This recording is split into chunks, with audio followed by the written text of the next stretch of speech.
It's not 45. It's 50. It always took me 45 minutes to get traffic was just brutal.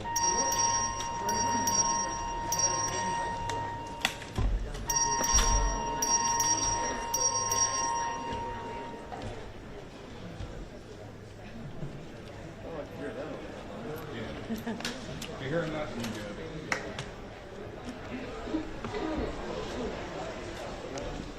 Yeah, because if you're on mic, it'll come in way over.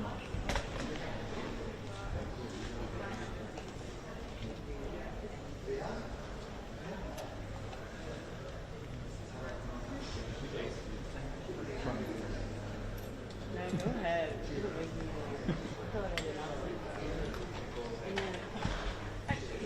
I'm starting political violence. And you know drums right there. Oh, yeah. Oh my God. Go get it. Bring a battery. Bring a battery. Just bring a battery. Just bring a battery. That's all you need.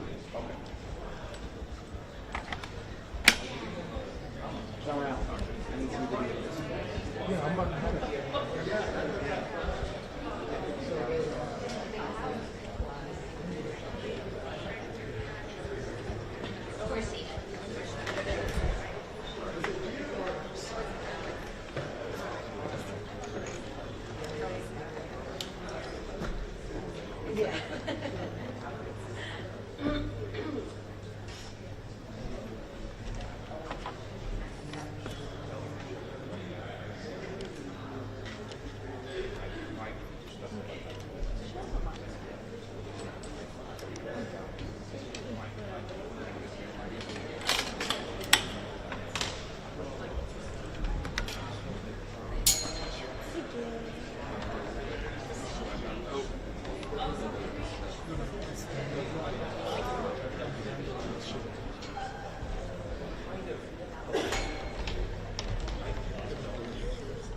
Oh, okay. And then you all just plug into this. Oh, yeah.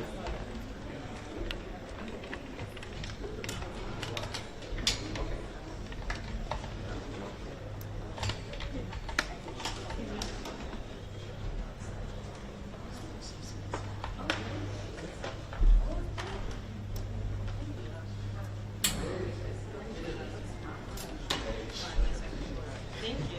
Yeah.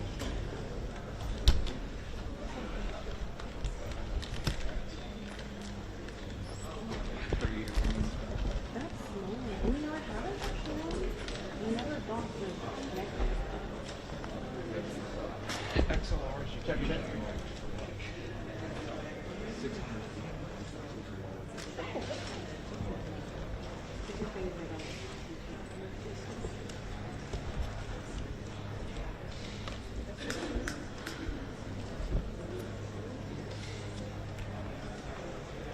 Check. Check.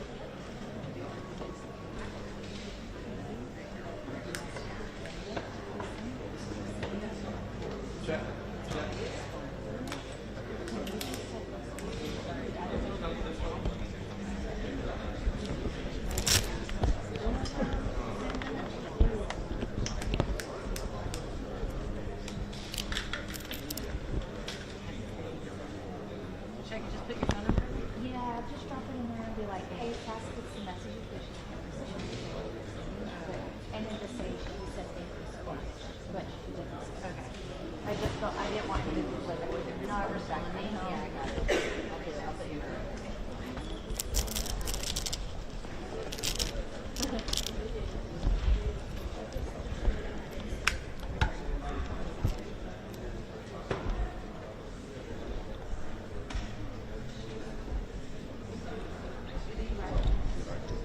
Yeah, it wasn't in the package. It's on its own.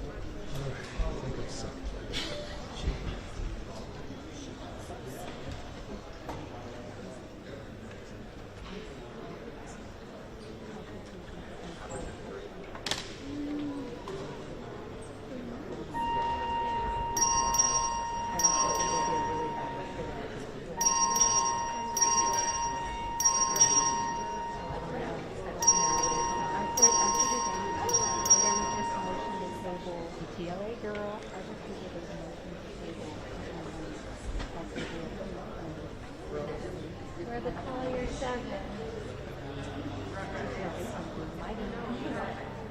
sure will when they see me wearing them. Yeah, because it's on the floor, right? That's not true. My CTLA is just what his name is. I don't know. Yeah. I don't know his name because he's been with 37 years. I know. And I'm like, bro, he's not CTLA. As a matter of fact, very often he doors like this. You don't buy me. You're surely not.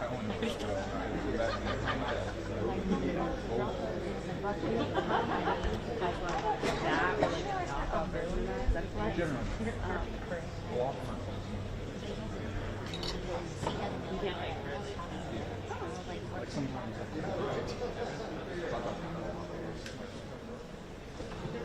And performance is like how long is it?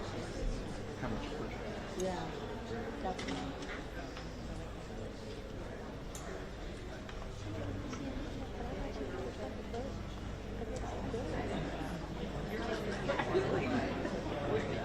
Oh, yeah, last opportunity. And I got me some damn bone marrow for Dick Carver. I mean, I'm sorry. That's what got me. I wanted the damn bone marrow.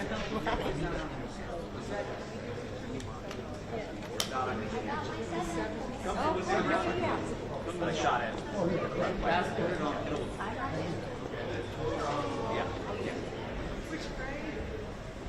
Yeah, as soon as I hook this up, you sit down there.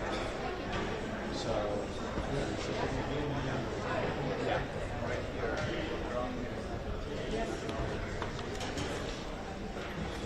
The audio's not turned on here, huh? Last time I was in here a couple of weeks ago, man, audio was horrible. Hopefully they fixed it.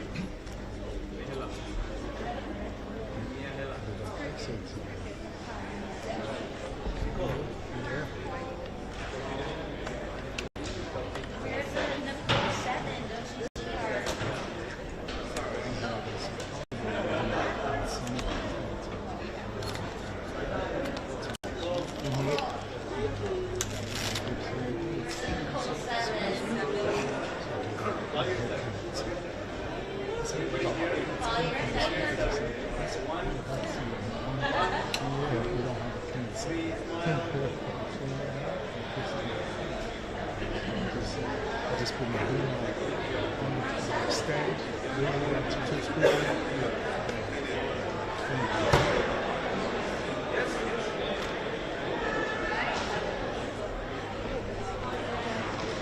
I need to make it.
Because you see my boards here. Probably like right in the Yeah. I know for a fact I threw one away. I threw one away from my suits.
The House will come to order. Members, please register. Collier said it now.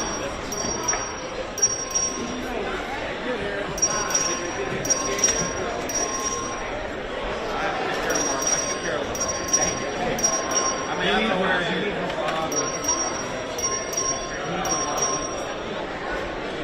Share the hood. I might not have.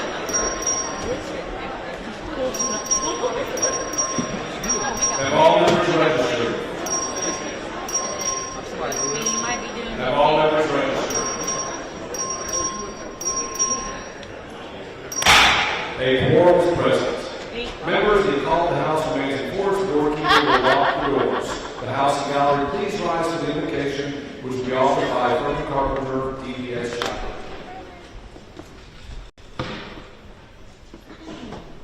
Let's pray.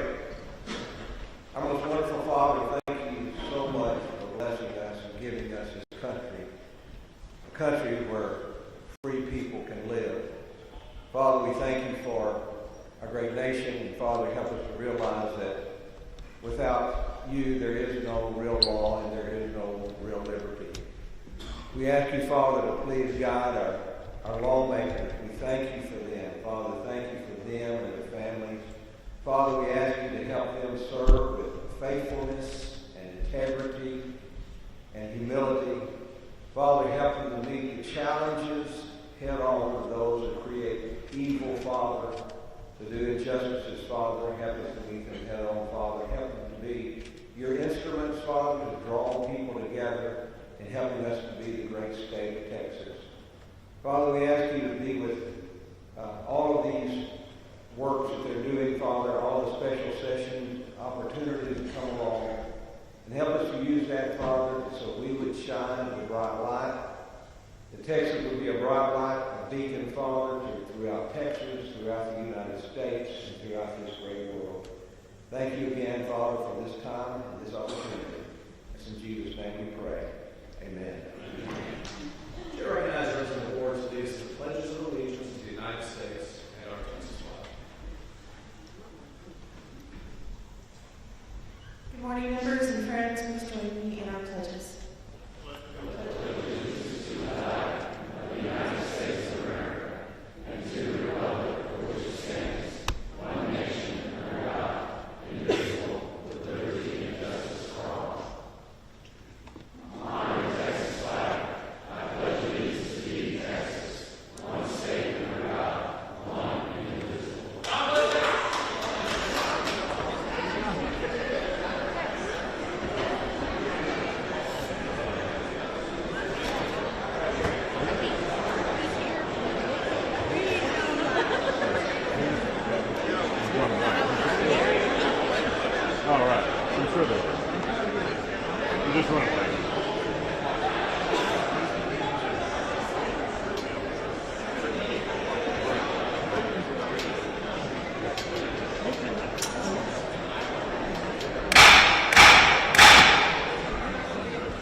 Members, the chair welcomes our visitors in the gallery today and advises our guests that the rules of the House strictly prohibit demonstrations or outbursts in the gallery.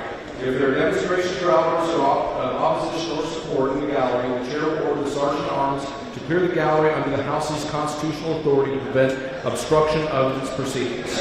Members, the call of the House remains in force until HB 4 is passed on third reading. The doors to the chamber will remain locked until the call is expired. Under House rules, written permission from the Speaker is required to leave the chamber. I've issued a limited number of passes to leave the chamber temporarily today. Passes are available from the doorkeeper at the front entrance to the chamber. It must be surrendered to the doorkeeper upon return to the chamber. Mr. Speaker. For what purpose? Mr. Speaker, Parliamentary inquiry. State your inquiry. What legislation is on today's calendar? House Bill 4. House Bill 4. So today we are voting on, Mr. Speaker, Parliamentary inquiry. State your inquiry. Today we are voting on new congressional maps then, and not flood relief. Has the body voted on flood relief this special session? That is not a proper parliamentary inquiry. Mr. Speaker, So notice for what purpose? Parliamentary inquiry. State your inquiry. Why was House Bill 1, the flood relief bill that is the House's answer to the deadly July 4th flooding that killed over 135 people, not the first order of business of this special session for the Texas House? Mr. Knows that is not a proper parliamentary inquiry. Mr. Speaker, Mr. Knows for what purpose? parliamentary inquiry. State your inquiry. Did the Speaker of this body make a commitment to the family of the victims of the flood to put flood relief first, make it a priority this special session? Ms. Hinojosa, that is not a proper parliamentary inquiry. Mr. Speaker, Ms. Hinojosa, for what purpose? parliamentary inquiry. State your inquiry. Is it correct that House Bill 1, the flood relief bill, has been voted out of committee and is ready to be debated on the floor of the Texas House? Ms. Hinojosa, that business is not before the House at this time. Mr. Speaker, Ms. Hinojosa, for what purpose? I move to suspend all necessary rules and the usual order of business in order to take up House Bill 1 immediately and put the lives and safety of children and Texans over politics. You are not recognized for that purpose, and that motion would have to be made and filed with the clerk. Mr. Speaker, Ms. Hinojosa, for what purpose? parliamentary inquiry. State your inquiry. Is there still a call on the House that compels the attendance of legislators and restricts our freedom? There is a call in the House. I just announced that and explained that, Ms. Hinojosa. Mr. Speaker, Ms. Hinojosa, for what purpose? parliamentary inquiry. State your inquiry. Until when is the call on the House that compels our attendance in effect? As I stated to the entire body, until House Bill 4 passes.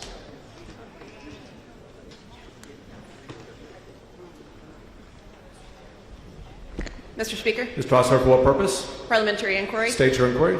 Isn't it true that had the members of this House shown up and done their jobs in this first special session, we would have already passed critical flood relief legislation and provided financial relief and support for all of the impacted communities across the Hill Country, including mine? Ms. Troxler, that is not a proper parliamentary inquiry. Mr. Speaker, Ms. Troxler, for what purpose? parliamentary inquiry. State your inquiry. Isn't it true that because we did not have quorum, because members of this body chose not to show up and do their jobs, the work of Texans has been delayed, not stopped, but delayed? And so that relief to those families is finally going to be done within these next 2 weeks because they have finally shown up to work. Ms. Troxler, that is not a proper parliamentary inquiry. Thank you. Mr. Doorkeeper.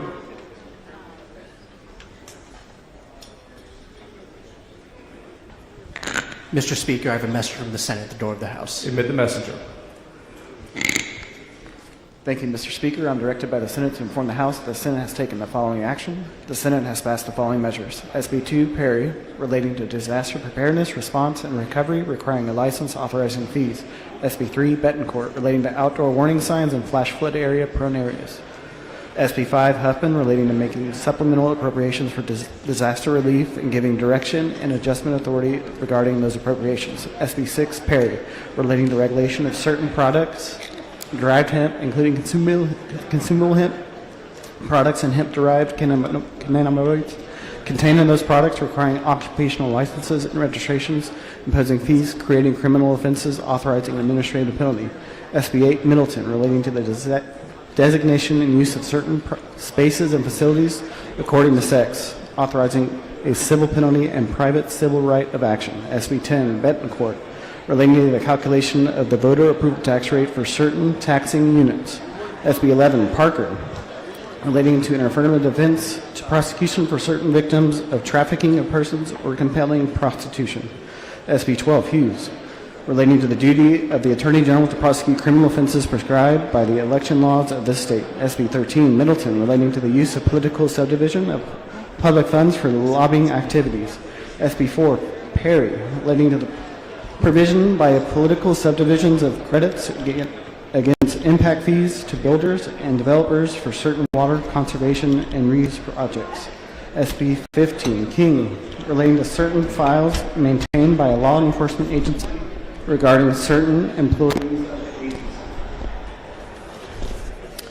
SB 16 West, relating to real property theft and real property fraud, establishing recording requirements for certain documents concerning real property, creating a criminal offense of real property theft and real property fraud, and establishing a statute of limitations, restitution, and certain procedures with respect to those offenses. SB 18 Zaffarini, relating to an exemption from the requirement to obtain a permit from the Texas Commission on Environmental Quality. The following bills on first reading and referral. Mr. Speaker. Not at this time. After first reading and referral, I'll recognize you.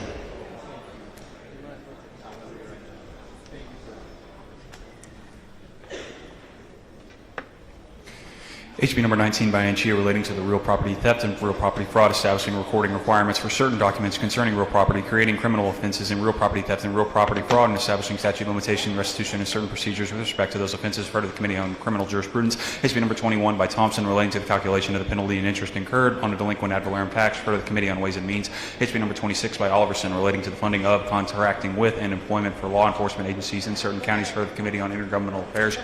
HB number 27 by Harris, relating to the consideration by a groundwater conservation district of module of available groundwater when issuing permits, for the Committee on Natural Resources. HB number 214 by Orr, relating to the designation and use of certain spaces and facilities according to sex, authorizing a civil penalty and private civil right of action, for the Committee on State Affairs. HB number 265 by Hull, relating to the governmental oversight of youth camps, including youth camp rules, and the Youth Camp Advisory Committee, for the Committee on Public Health. SB number 2 by Perry, relating to the disaster preparedness, response, and recovery, requiring a license, authorizing fees, for the Committee on Disaster Preparedness and Flooding Select. SB number 3 by Betancourt, relating to the outdoor warning sirens in flash flood prone areas, for the Committee on Disaster Preparedness and Flooding Select. SB number 5 by Huffman, relating to making supplemental appropriations for disaster relief and giving direction and adjustment authority regarding those appropriations, for the Committee on Disaster Preparedness and Flooding Select. SB number 6 by Perry, relating to the regulation of certain products derived from hemp, including consumable hemp products and the hemp-derived cannabinoids contained in those products, requiring occupational licenses and registrations, imposing fees, creating criminal offenses, authorizing administrative penalty, for the Committee on Public Health. SB number 8 by Middleton, relating to the designation and use of certain spaces and facilities according to sex, authorizing a civil penalty and a private civil right of action, for the Committee on State Affairs. SB number 10 by Betancourt, relating to the calculation of the voter approval tax rate for certain taxing units, for the Committee on Ways and Means. SB number 11 by Parker, relating to the affirmative defense and prosecution for certain victims of trafficking of persons or compelling prostitution, for the Committee on Criminal Jurisprudence. SB number 12 by Hughes, relating to the duty of the Attorney General to prosecute criminal offenses prescribed by the election laws of the state, for the Committee on State Affairs. SB number 13 by Middleton, relating to the use by political subdivision of public funds for lobbying activities, for the Committee on State Affairs. SB number 14 by Perry, relating to the provision by political subdivision of credits against impact fees to builders and developers for certain water conservation and reuse projects, for the Committee on Intergovernmental Affairs. SB number 15 by King, relating to certain files maintained by law enforcement agencies regarding certain employees of the agency, for the Committee on Homeland Security, Public Safety, and Veterans Affairs. SB number 16 by West, relating to the real property theft and real property fraud, establishing recording requirements for certain documents concerning real property, creating a criminal offense of real property theft and real property fraud, and establishing statute of limitations, restitution, and certain procedures with respect to those offenses, for the Committee on Criminal Jurisprudence. SB number 18 by Zaffarini, relating to an exemption from the requirement to obtain a permit from the Texas Commission on Environmental Quality for certain dams or reservoirs operated and maintained for the purpose of erosion, floodwater, and sediment control, for the Committee on Disaster Preparedness and Flooding Select. SB number 34 by Huffman, relating to the testimony or the production of evidence before a House of the Legislature or a legislative committee, for the Committee on House Administration. Ms. Morales-Shaw, for what purpose? Mr. Speaker, Parliamentary inquiry. State your inquiry. Mr. Speaker, good morning. Isn't it a lawful procedure to deny quorum that's embedded in the Texas Constitution and has been used since as early as 1870 by the minority party to deny majority overreach?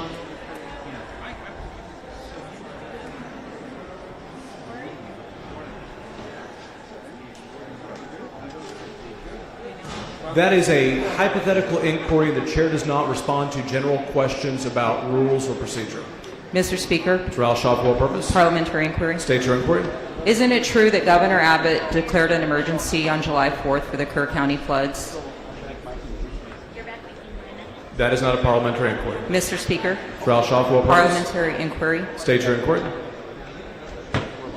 When a governor declares a disaster a state disaster, isn't it true that he also has the power to direct state funds to that disaster area to provide relief without a legislative session, without a special session, and without any action of the Texas legislature. That is not a parliamentary inquiry. Thank you, Mr. Speaker. Mr. Dutton, for what purpose? Parliamentary inquiry, Mr. State your inquiry. Mr. Speaker, the House is governed by a set of rules, is that right? Yes. And one of those rules has to do with Mr. Dutton, for what purpose? parliamentary inquiry. State your inquiry, please. One of the rules that we have relates to quorum, is that correct? Members, please take your conversations outside the rail. Mr. Dutton, for what purpose? Parliamentary inquiry. State your inquiry. Mr. Speaker, is a member allowed to use the rules in the House in terms of governing their conduct?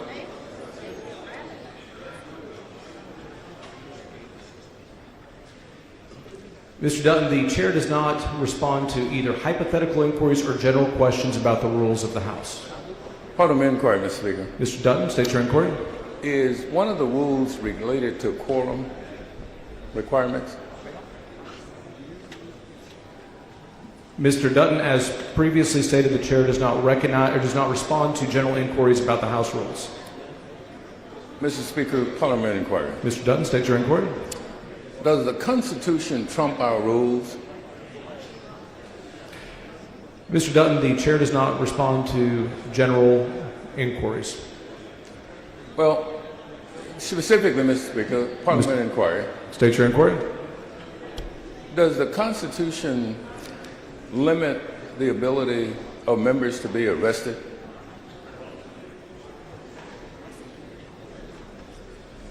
Again, Mr. Dutton, that is a general inquiry. Well, that does not relate to the business before the House. Well, it seems pretty specific to me, Mr. Speaker. Can parliamentary inquiry? State your inquiry, Mr. Dutton. Can you explain to me why that's general?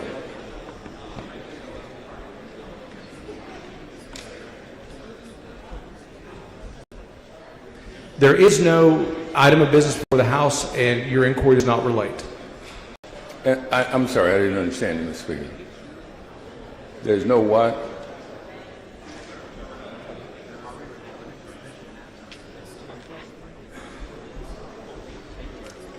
There is no item of business before the House at this time, and your inquiry is not related to any item of business before the House. Parliamentary inquiry, Mr. Speaker. Mr. Dutton, state your inquiry. Is the only acceptable parliamentary inquiry related to a matter that's currently before the House? That is correct.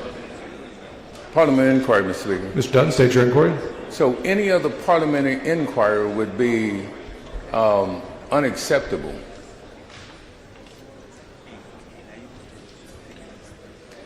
General questions about the rules of the Constitution are not in order. That's not my question, Mr. Speaker. Parliamentary inquiry. Mr. Dutton, state your inquiry. My question is simply this, is that unless a matter is before the House, there can be no parliamentary inquiry except the ones related to that matter. That is correct. Is that in the rules, Mr. Speaker? Yes. Parliamentary inquiry, Mr. Speaker. State your inquiry. Can you cite me the rule?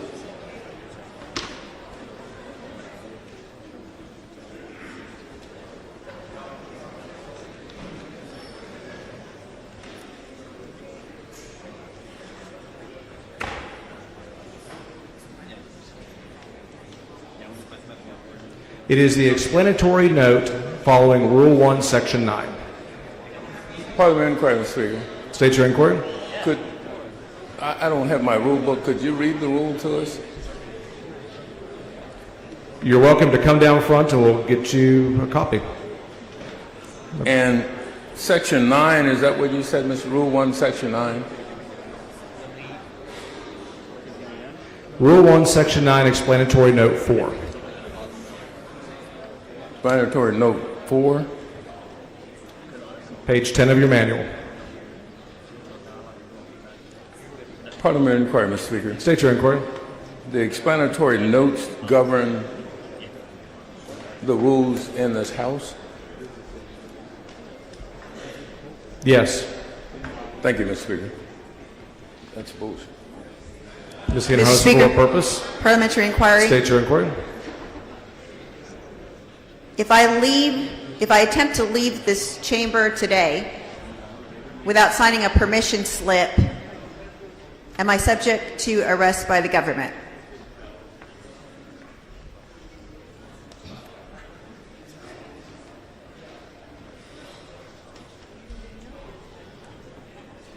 As I stated today, no one will be able to leave the chamber without a permission slip. Mr. Speaker, Ms. Hinojosa, for what purpose? parliamentary inquiry. State your inquiry. Why is an arrest under the call of the House not prohibited by Article 3, Section 14 of the Texas Constitution that prohibits members from being arrested during the legislative session? Ms. Hinojosa, that is a general question that the chair declines to answer. Mr. Speaker, Ms. Hinojosa, for what purpose?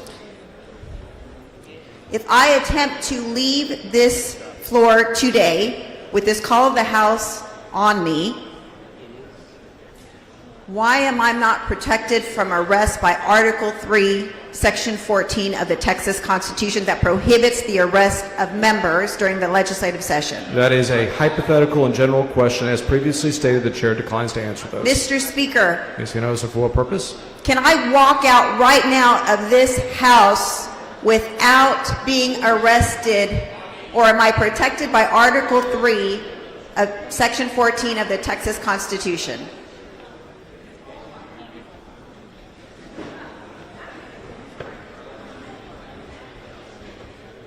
There are separate provisions under the Constitution that provide for maintaining and compelling a quorum. They are separate. Ms. Hinojosa, as previously stated under the call of the House, there are permission slips that you are welcome to take.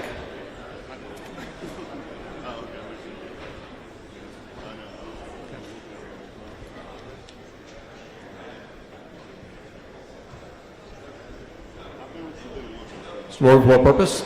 Parliamentary inquiry. State your inquiry. Isn't it true the members that just came back here and are upset about the rules actually voted for those rules?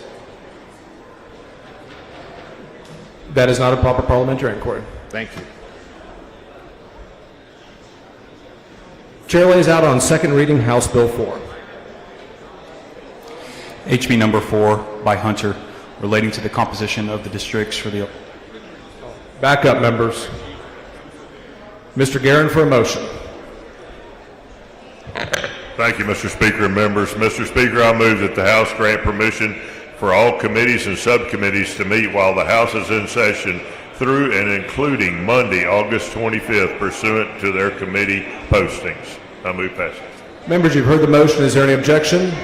There is objection. There is a record vote requested. Clerk, please ring the bell. Show Mr. Guerin voting aye, Mr. Hunter voting aye, Mr. Harris voting aye. Show Mr. McQueenie voting aye. Show Mr. King voting aye. Have all members voted? Have all members voted? There being 92 ayes and 44 nays, the motion prevails. Chair lays out on second reading House Bill 4. HB number 4 by Hunter, relating to the composition of the districts for the election of members of the United States House of Representatives from the state of Texas. Chair recognizes Mr. Hunter to explain the bill. Thank you, Mr. Speaker. Members, I believe according to the rules, I will have 20 minutes. I'm going to give a short opening because many of you have not been involved, and I want you to know exactly what's happening. We are here today to take up the congressional plan. This plan I'm about to lay out was introduced by myself on Monday, August 18th, and it was passed by the House Select Committee on Congressional Redistricting on August 18th. Due to the governor's proclamation, the House studied the current Texas congressional districts. This plan originated in the first called special session before the chamber lacked a quorum. Due to the available time, which we all need to remember, we're in 30-day special sessions. In the first call session, and I want all of you to know this, members, in the first called session, we held 3 public hearings. We were not required to hold those hearings. So 3 hearings were held for the public, no requirement for those hearings. All sessions, anyone was invited to register and testify. Arrangements were made for anyone to submit written comments. One session we allowed remote witness presentations. One session was held on Saturday, and one session was held after normal working hours.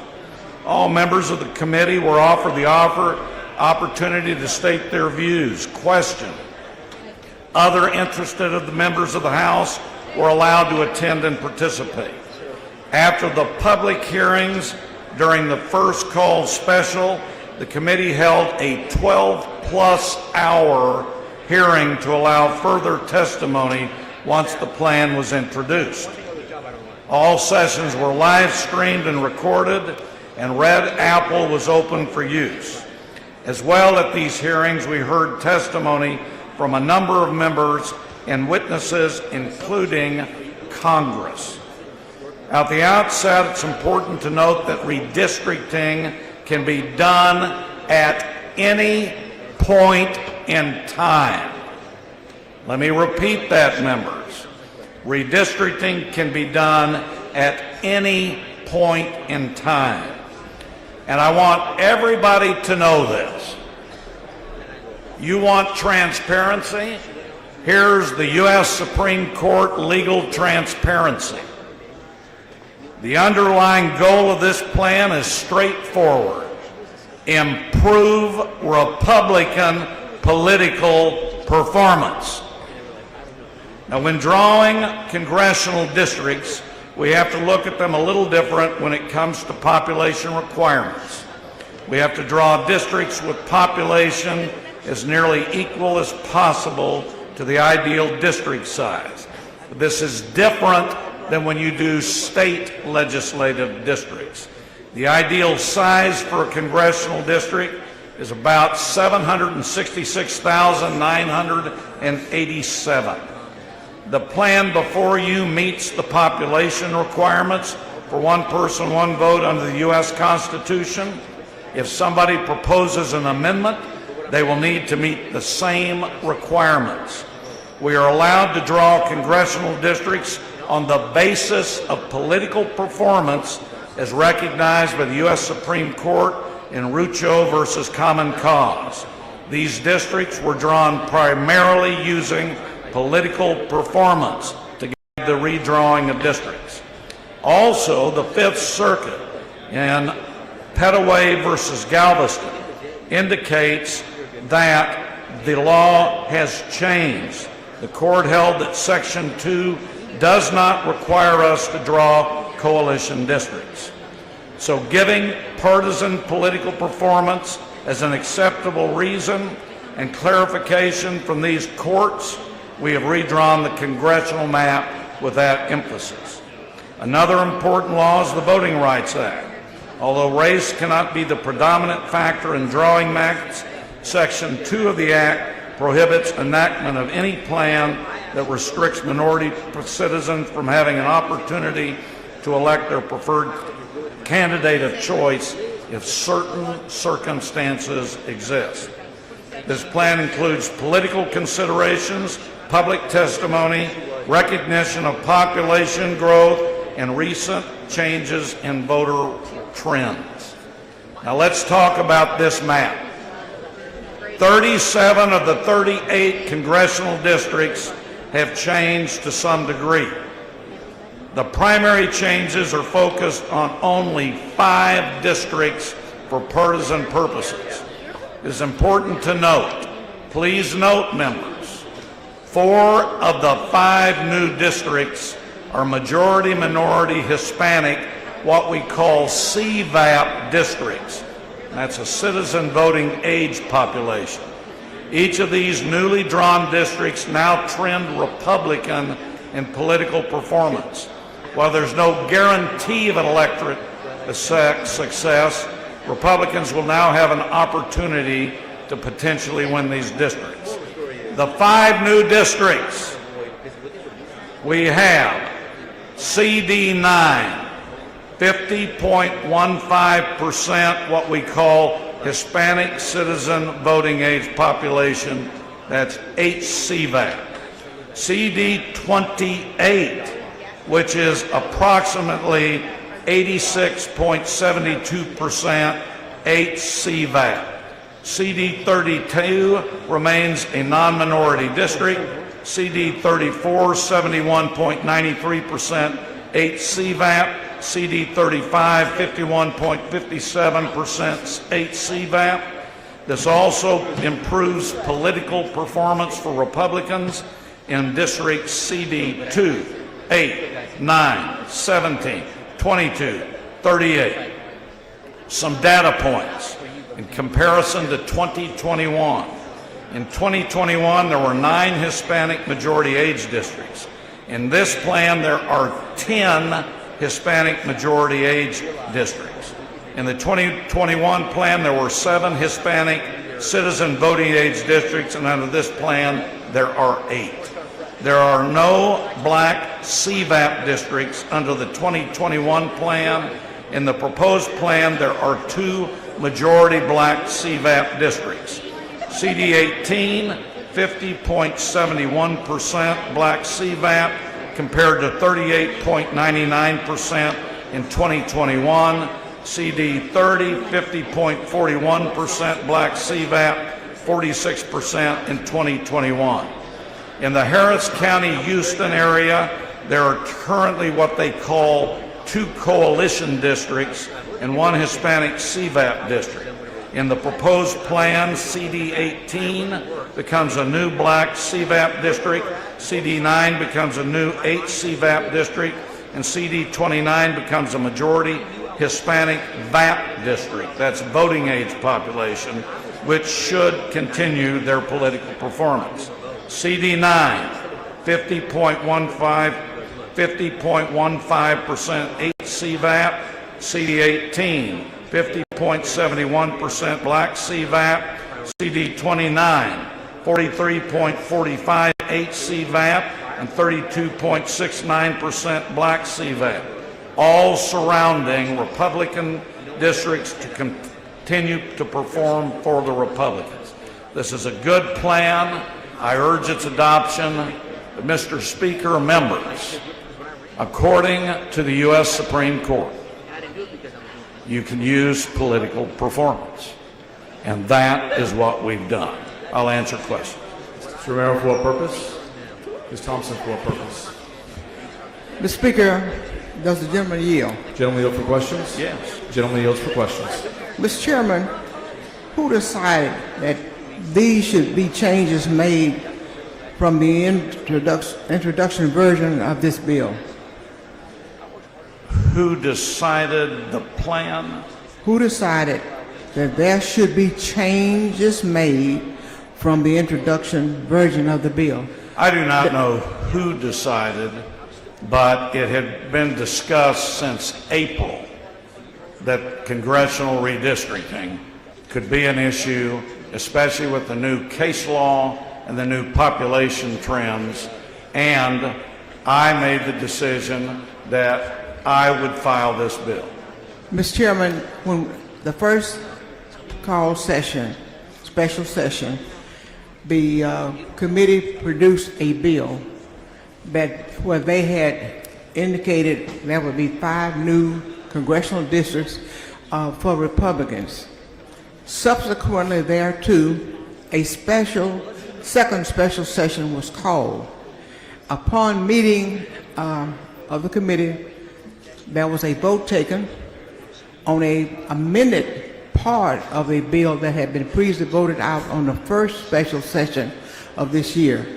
Who made a decision to amend the bill from the first call special session? Me and the lawyers. Pardon me? Me and the lawyers. And what was the rationale for the changes of you and the lawyers? Well, if what we're talking about is there was a committee substitute that was adopted on Monday, it increased Republican political performance. Legally, I was told that it would follow the case law, and nobody was here for 18 days. And so my view is we're given every opportunity we can. Nobody met with me. Nobody came in. And so I talked to the lawyers, and we increased Republican political performance, and we increased the map from where it was. So I would say me and the lawyer. So you had to go in and look at precincts to do this, correct? You had to go in and look at precincts in order to make those changes. I would say, Dean, that I visited with counsel, and they and their resources looked at the specifics. And who made a decision on what precincts will go into that amended map? I think it was what, 2333? Counsel. Counsel and counsel alone? There was no input by you? I told them I wanted to increase Republican political performance, and I'm not involved in the specifics. And I asked, as everybody in here does when you hire a lawyer, this is my goal, can you accomplish it? And they did it, and I asked them to follow the law, follow Rucho, follow Petaway, and this was the map that was developed. So what you're telling the House is that you and you alone made a decision to make those changes? No, as I just said, I made the decision to look at this map. Can we increase Republican performance since nobody was around and that we had a walkout? They then went to work, came up, and increased the Republican performance. So when did you make a decision that you needed to make a change in the map from the first special session to the second special session? The walkout occurred August 3rd. It was probably a couple of days after that. On August the 3rd, subsequently to that, didn't we have hearings? Or was that No, the nobody last? was here. It was a quorum break. We couldn't do anything, couldn't meet, couldn't let the public have hearings.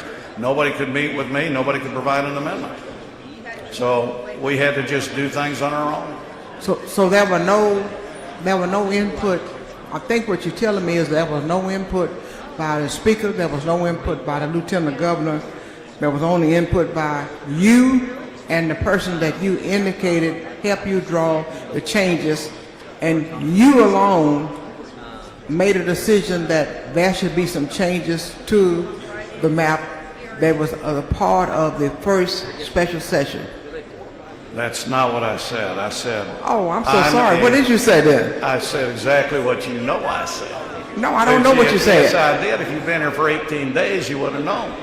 Number one, I decided to take a look at this map to see if we could increase Republican performance.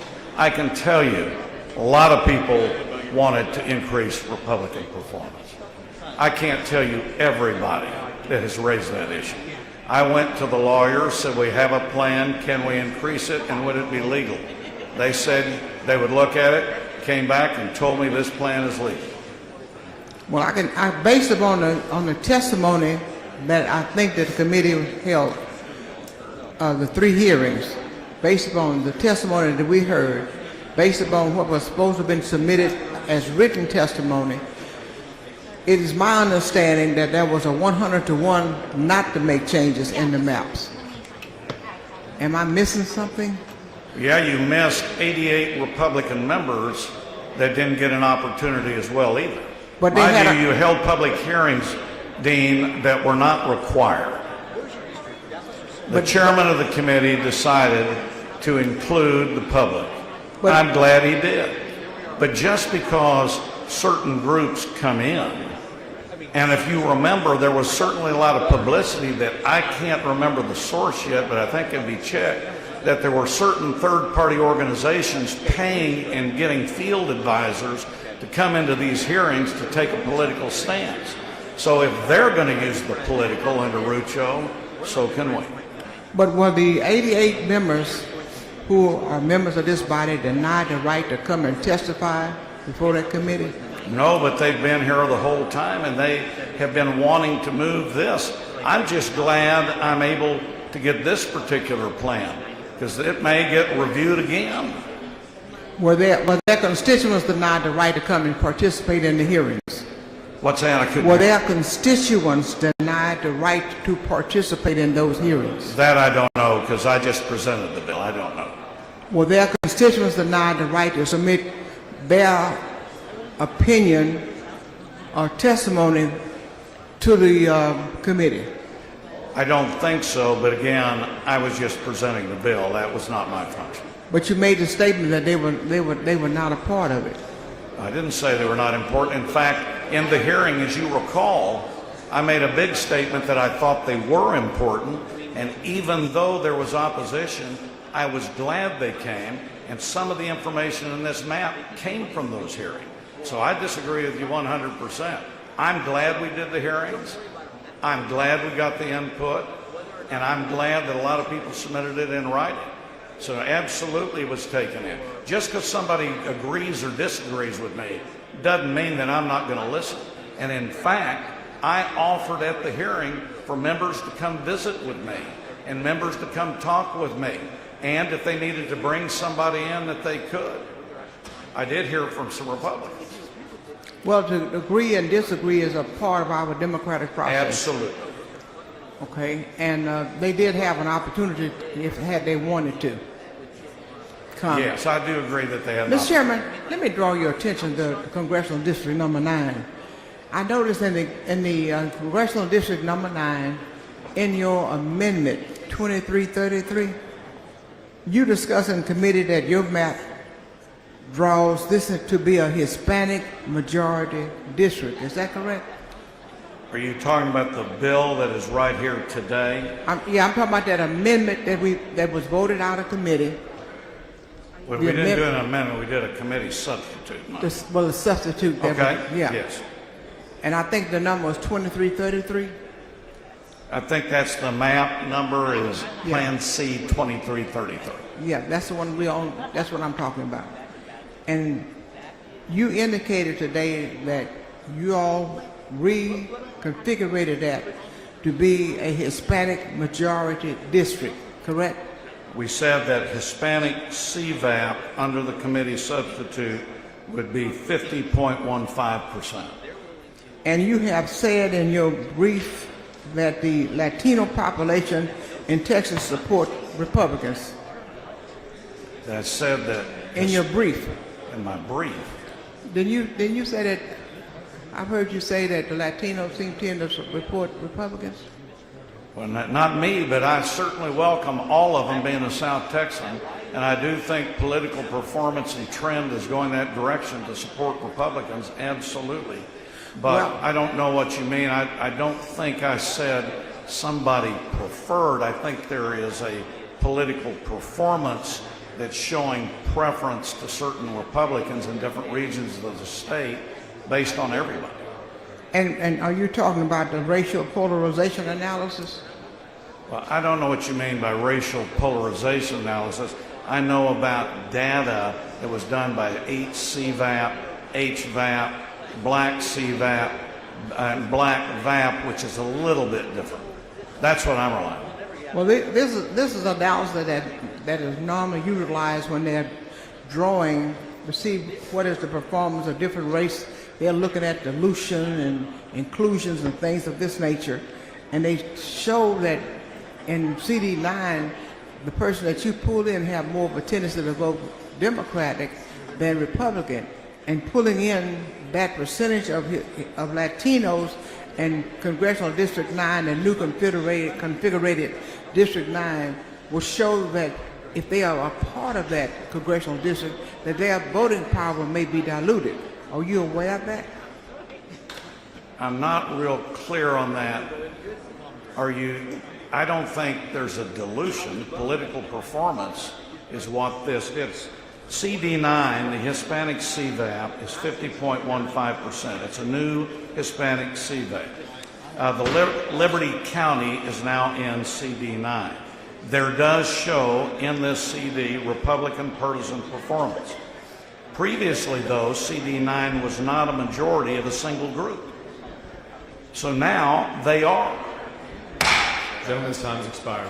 Mr. Speaker, Thomas, for what purpose? I move that the time be extended. Members, you heard the motion. Is there objection? Chair is none. So there is objection. Members, that will require a record vote. Clerk, ring the bells. So Representative Hunter voting aye.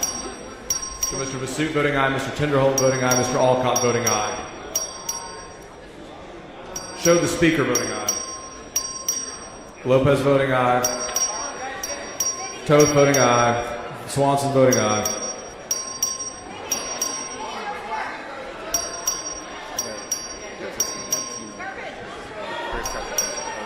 Have all members voted? Ms. Schaffner voting aye. Have all members voted? Have all members voted? 136 ayes and 1 nay. The motion prevails.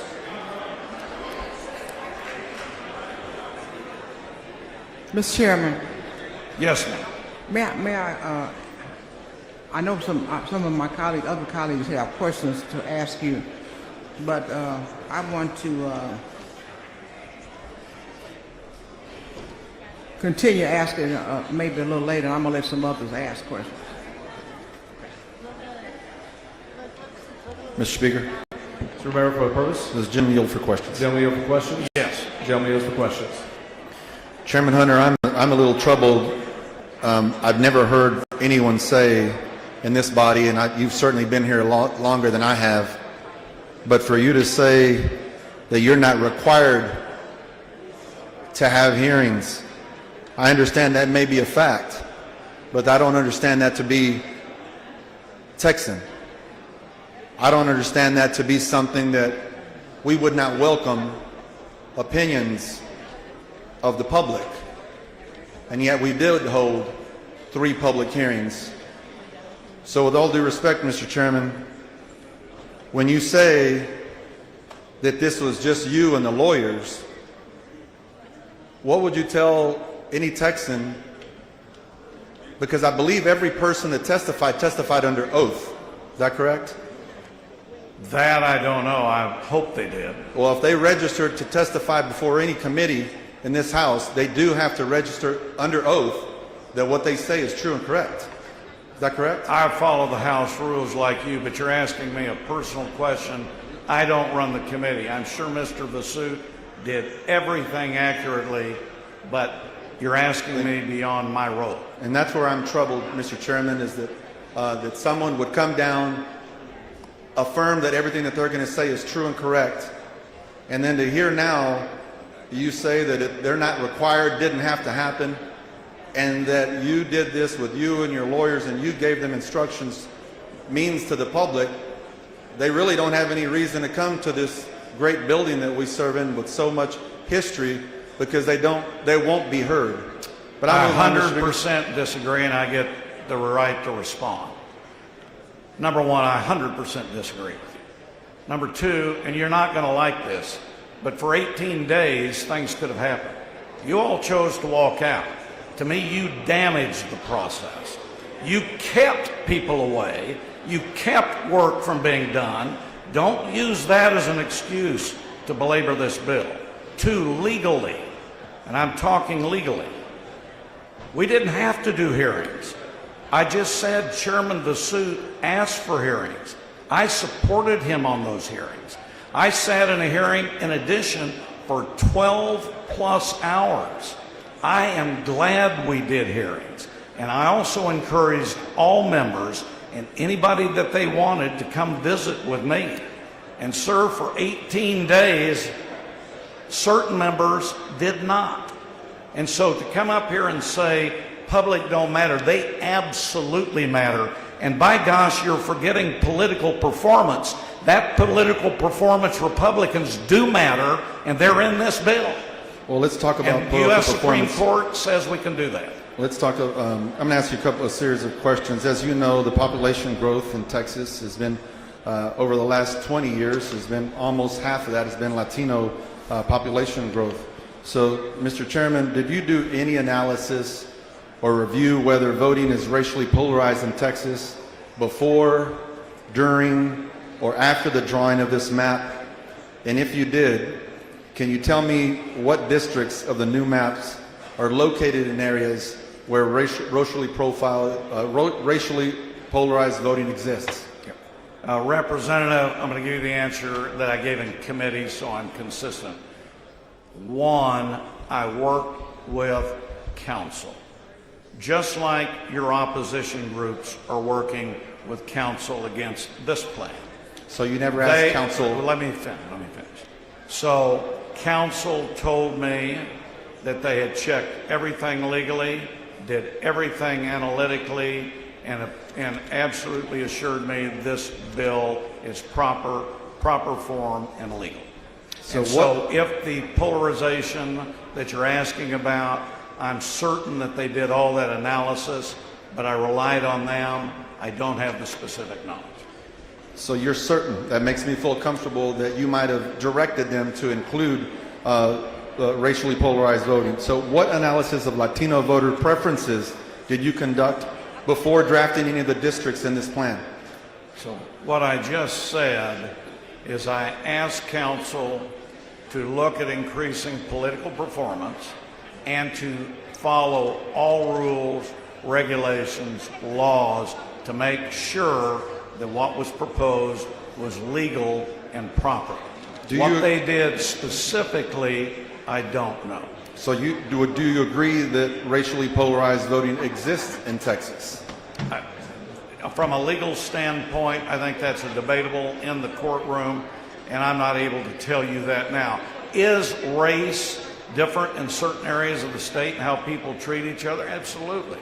But in this particular one, Representative, I would do everything I can to have lawyers draft it so it is proper and that it does do what is legal. So that's somewhat vague, so I'm going to just dive a little deeper. You gave direction for the reasons that you gave, but I'm asking specifically, in giving those directions, and you said following the law, do you believe that they considered racially polarized voting?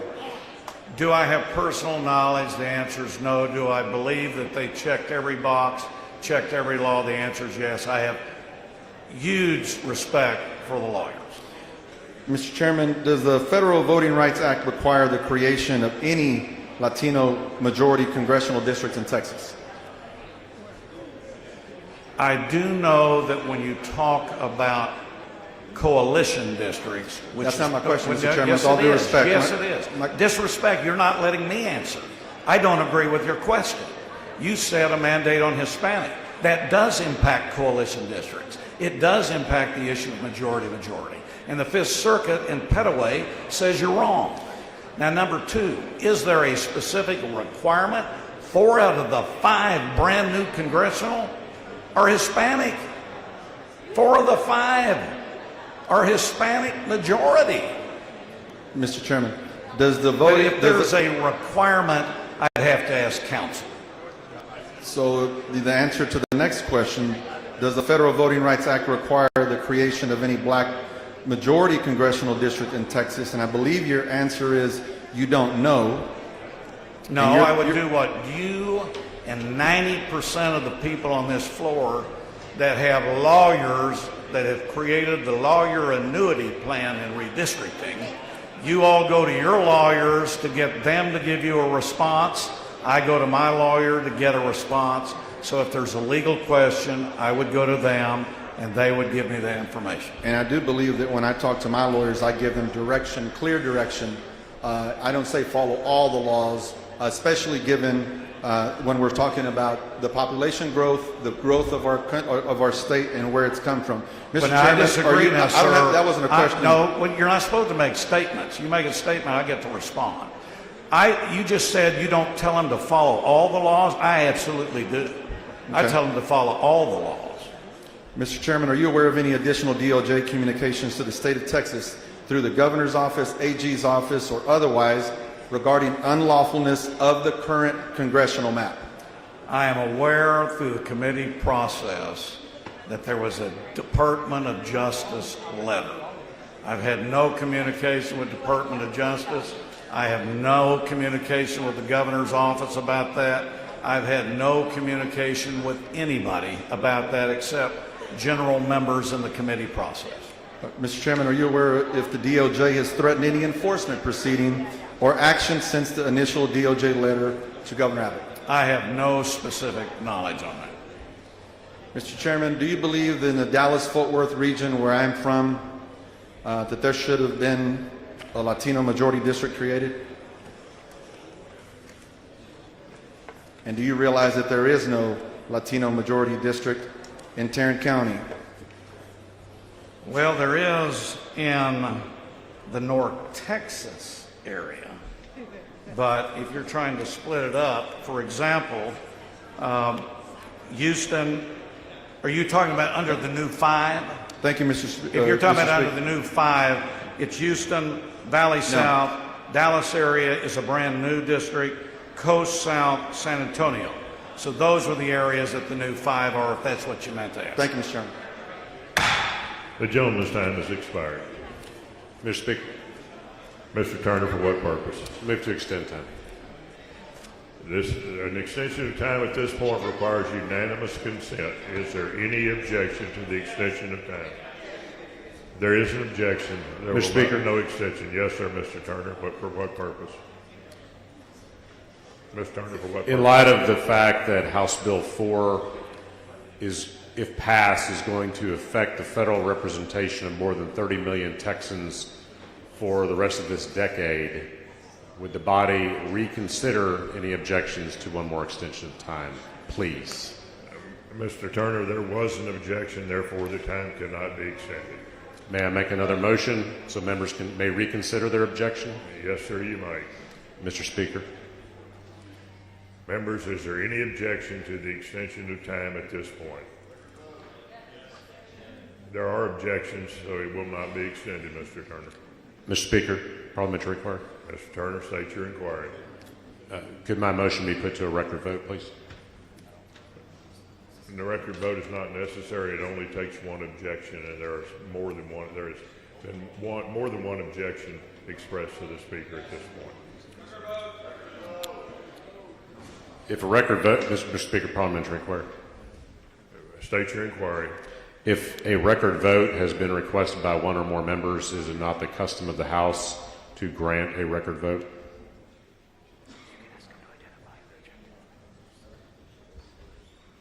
Members, Mr. Turner has requested a record vote. Vote yes if you're in favor of extending the time. Vote no if you're not. The clerk will ring the bell. Show Mr. Hunter voting no. Show Mr. Basoot voting no.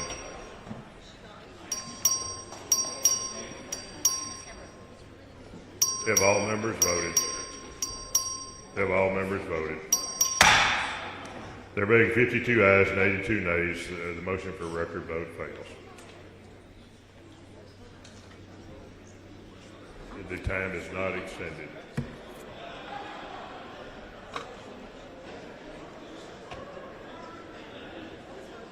Mr. Hunter, please come to the front.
The following amendment, the clerk will read the amendment.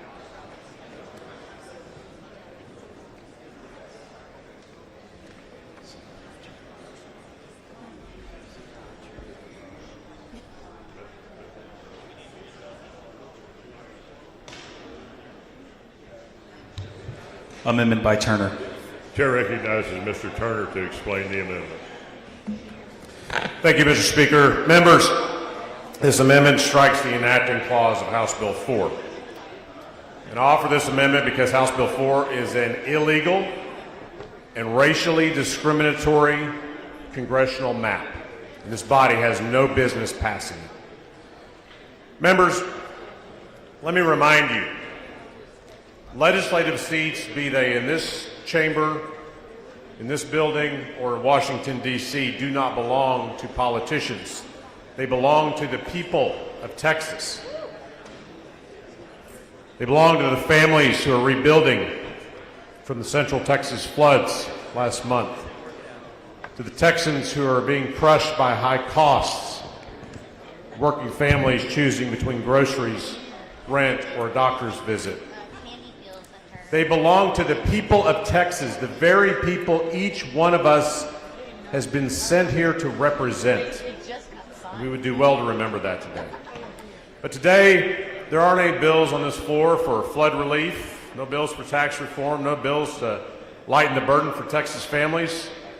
There's only one item on this calendar, the very first item of this special session, the item that we have a call on the House for, a radical, racially discriminatory, mid-decade redistricting plan that surgically removes and strips away minority representation in the U.S. Congress. Texans and Americans now all across the country are watching, and they know this map before us is a calculated maneuver to diminish the voices of the very communities that power Texas, that has given Texas its phenomenal growth. Communities of color make up 95% of our growth in the last decade. The census data bears that out. And it's thanks to them, thanks to those Texans, that we gained 2 seats in the Congress in this decade. Yet those same communities are being punished with maps that dilute their voting power. Today, under the current map, which is already flawed, the census data bears that out. And it's thanks to them, thanks to those Texans, that we gained 2 seats in the Congress in this decade. Yet those same communities are being punished with maps that dilute their voting power. Today, under the current map, which is already flawed as it is, 4 districts, African American voters have the ability to send the candidate of their choice to the U.S. House. In this map, only 2. Only 8 districts out of the 38 in this map are majority Latino, despite Latinos representing more than 40% of the Texas population. Discrimination against voters of color, sadly, is not new. Texas has a long and painful record when it comes to redistricting. Every decade since the the Voting Rights Act of 1965, courts have found that Texas discriminated against voters of color. There's currently a federal lawsuit underway in El Paso with a decision pending, challenging the state's maps from 4 years ago. What is new is that instead of letting the courts do their job, we are being forced to race ahead with this mid-decade redraw. This is unprecedented and it is wrong. Members, it breaks my heart to see how this illegal and rigged mid-decade redistricting scheme is dividing our state and our country. This is Texas. It's not Washington, D.C. The impulses of outside politicians and their billionaire backers shouldn't dictate what we do in this chamber, in this House. We were sent here to work for the people of Texas, not them.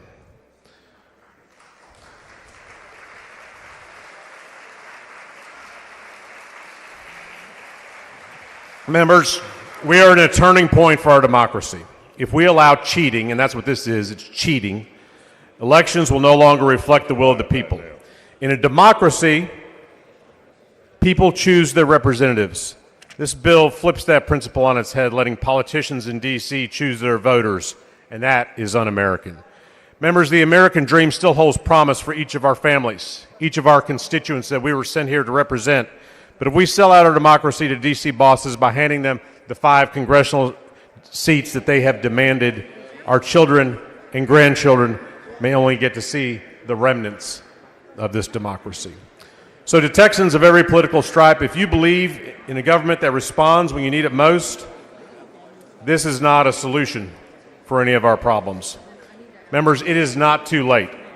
I urge you to vote yes on this amendment, reject this attempt to rig our elections, and send a clear signal that our democracy is not for sale. End this racially discriminatory redistricting right now by voting yes on this amendment, and let's move on to the real business of the people of Texas. Mr. Wally, for what purpose? Would Mr. Turner yield for a few questions? Mr. Turner, would you yield for Mr. Wally questions? Yes, I will. He will. Go ahead, Mr. Wally. Representative Turner, in essence, your amendment strikes the enacting clause? That's correct. Okay. It would kill the bill. It kills the bill. And I want to get to that point. I want to get to a certain region of the state so that we can focus our attention in that, and why you're trying to kill the bill with this amendment here. One of the reasons is, let me rephrase that. Are you aware of the total amount of Hispanic population in Harris County is about 4.7, 4.8 million people? I didn't know the exact number, but I know it's considerable. I know, for example, Harris County has a greater number of Hispanic residents than really all of the Rio Grande Valley, which is striking. And that's correct. So there are over 2 million Spanish surname people that live in Harris County. You're aware of that, is that correct? Yes. Okay. Are you familiar with Congressional District 29? A little bit, yes. Okay. You and I both worked in Congress, is that correct? We did at one time, yes. We both, not at the same, maybe not at the same time, but we both worked for members of Congress before we got elected. And so we're both familiar with congressional work, correct? Yes, we are. Okay. Congressional 29, after the 1990 census, was created. Congressional 29 was created after the 1990 census. Is that your understanding? That's my recollection, yes. Okay. And it was created because Section 2 of the Voting Rights Act mandated the creation of Congressional District 29. Is that your understanding? Yes. And the reason was there was just an astronomical growth of Latinos in Harris County. So that mandated the creation of a Latino opportunity district in Harris County for the first time ever. That's right. And that district has been, the north side and east ends of Houston have been the anchors of Congressional District 29. Is that your understanding? That's under the proposed plan, this plan, let alone the 2021 maps, but this plan, the Hispanic citizen voting age population of CD 29 goes from 64.4% to 42.9%. Is that your understanding? Yes. Okay, meaning that the Hispanic Opportunity District will no longer exist. Is that, in essence, what's happening with this map? Absolutely. Bringing that percentage down, first of all, below 50% Hispanic CVAP totally destroys that district as a Hispanic Opportunity District. And obviously a decline from 64.4 to 42.9 is a devastating blow to the strength of the Hispanic voters in that region. And you're aware that the proposed plan pushes much of the former CD 29, the east end part of CD 29, into CD 9. Is that your understanding? Yes, that is my understanding. And much more perverse, bringing the Hispanic citizen voting age population in CD 9, the new one, to 50, lowers it drastically, lowers that district to 50.5%. Is that your understanding? Yes. Okay. Now that new district, CD 29, the Hispanic folk that lived in East Harris County now are connected to a district out in Liberty County. Is that fair to say? With yes, this map? And on that point, Representative Wally, you know, the introduced bill was bad enough. The introduced bill in the first session, the introduced bill in this second call session. The map you just described, we saw that for the first time on Monday, less than 48 hours ago, in the form of a committee substitute that moved CD9 out into Liberty County. So that was a change even under the previous map, not the 2021 map, but under the previous map, CD9 stopped at the Harris County line into East Harris County, but now this new version sticks those Latino folk in East Harris County and puts them out, miles away that have no relationship, Liberty County, to folks in East End. The gentleman's time has expired. Okay, thank you. I'm so sorry. Mr. Speaker. Oh, Ms. Gonzalez, for what purpose? I was going to ask the gentleman to yield. Are you I was gonna ask asking for for an moving extension of time. Ms. Gonzalez, are you asking for an extension Yes. of time? Yes. There's been a request for an extension of time. Is there any objection? There is objection. So record vote. The clerk will ring the bell. Vote aye if you're in favor. Vote no if you're not. This is the first one. This is the first extension. This does not require unanimous consent. Show Mr. King voting aye. Show the chair voting aye. They get me? Show Ms. Weiner voting aye. Please vote from your desk. There's too many people around. Ms. Kerwin voting no. 130. Members, this is the first extension of time, not the second. No, I was yelling at you for like minutes before. There being 107 ayes and 29 nays, the extension is granted. Mr. Speaker. Ms. Gonzalez, for what purpose? Does the gentleman yield? Would you yield, Mr. Turner? Yes. Thank He you. will, Ms. Gonzalez. Go ahead. Thank you. Mr. Turner, are you aware that in North Texas, the Dallas-Fort Worth area,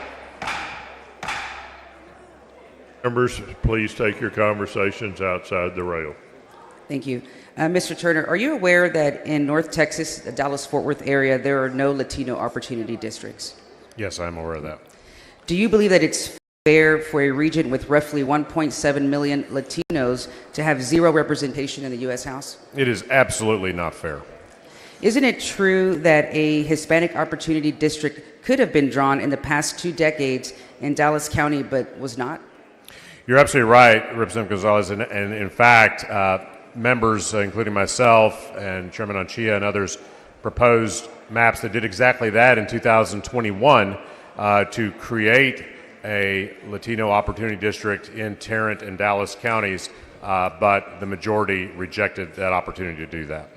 So isn't it also true that in the pending case challenging the state's 2021 maps, the Latino voters argue that the state violated the Voting Rights Act by failing to create a new Hispanic Opportunity District in Dallas County?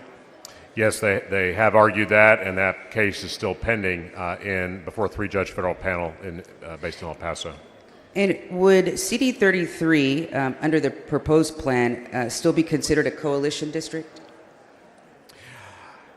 I don't know what the bill author intends for CD 33 to be perceived as.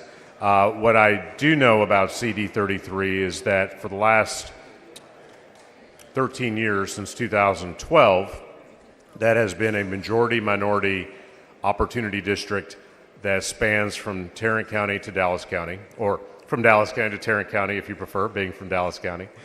And minority voters in CD 33 in Dallas and in Fort Worth and the communities in between, communities we represent in Grand Prairie, have had the ability to elect the candidate of their choice.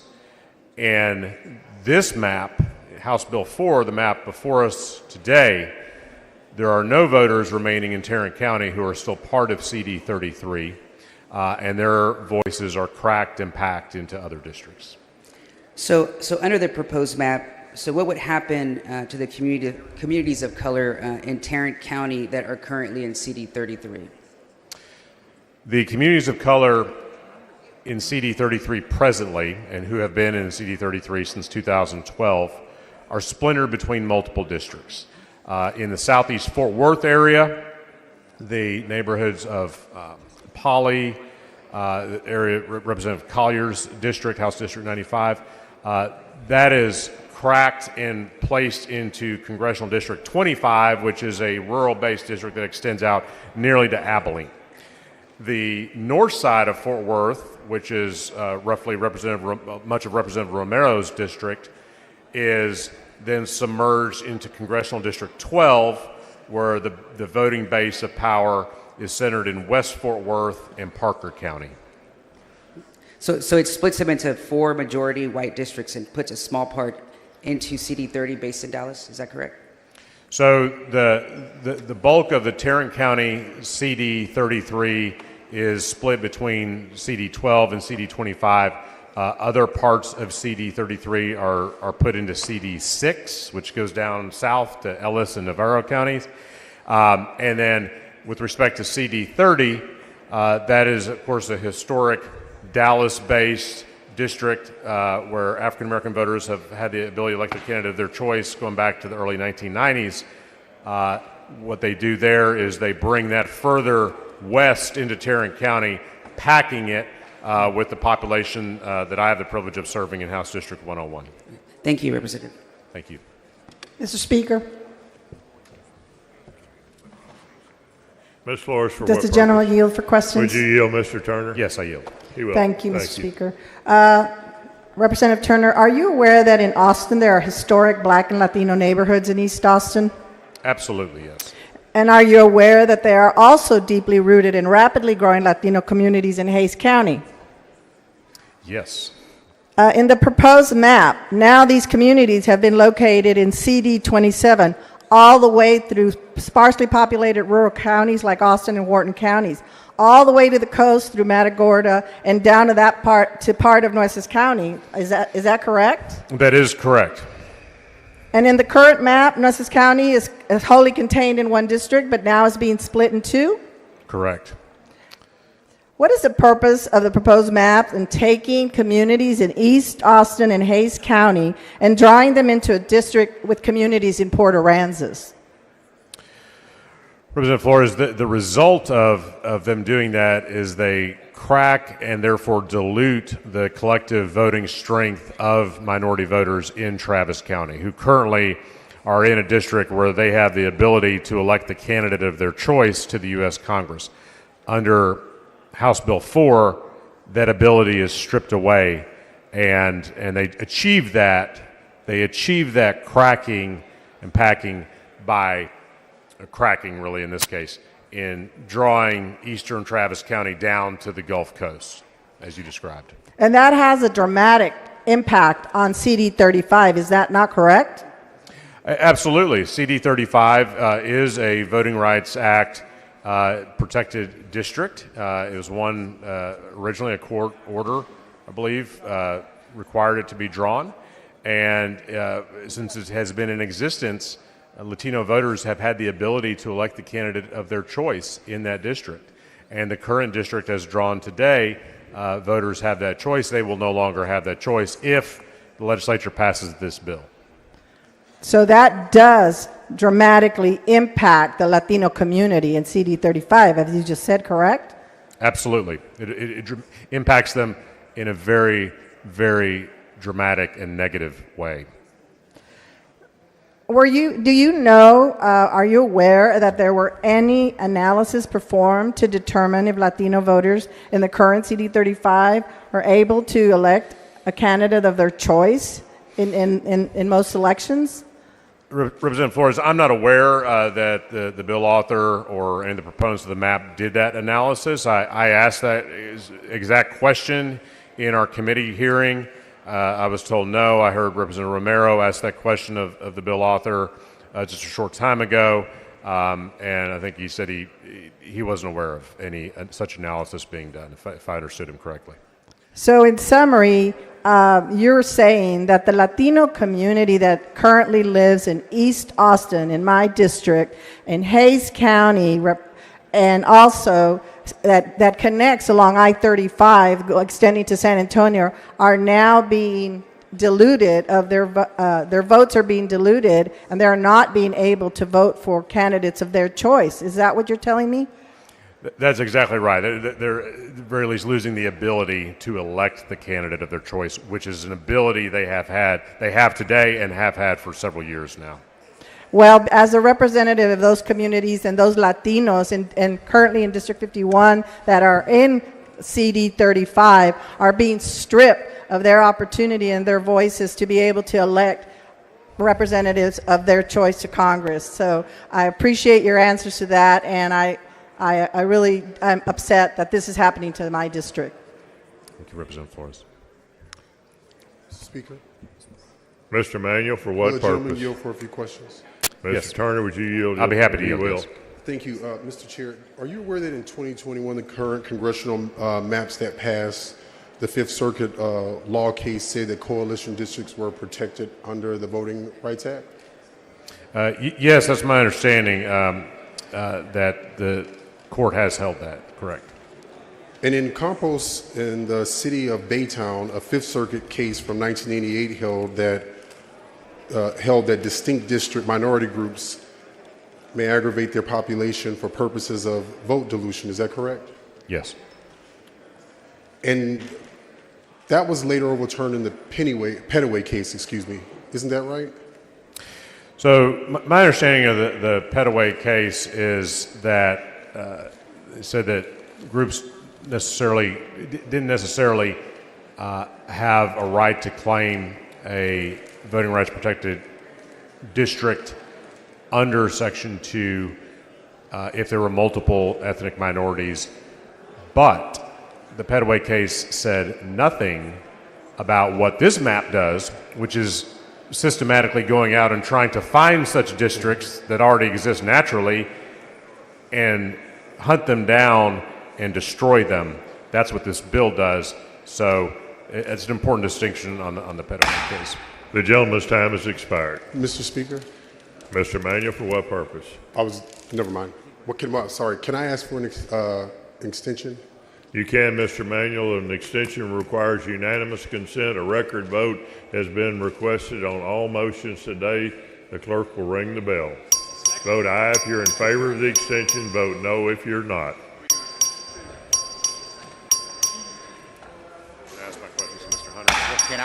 There is objection. Their time is not extended.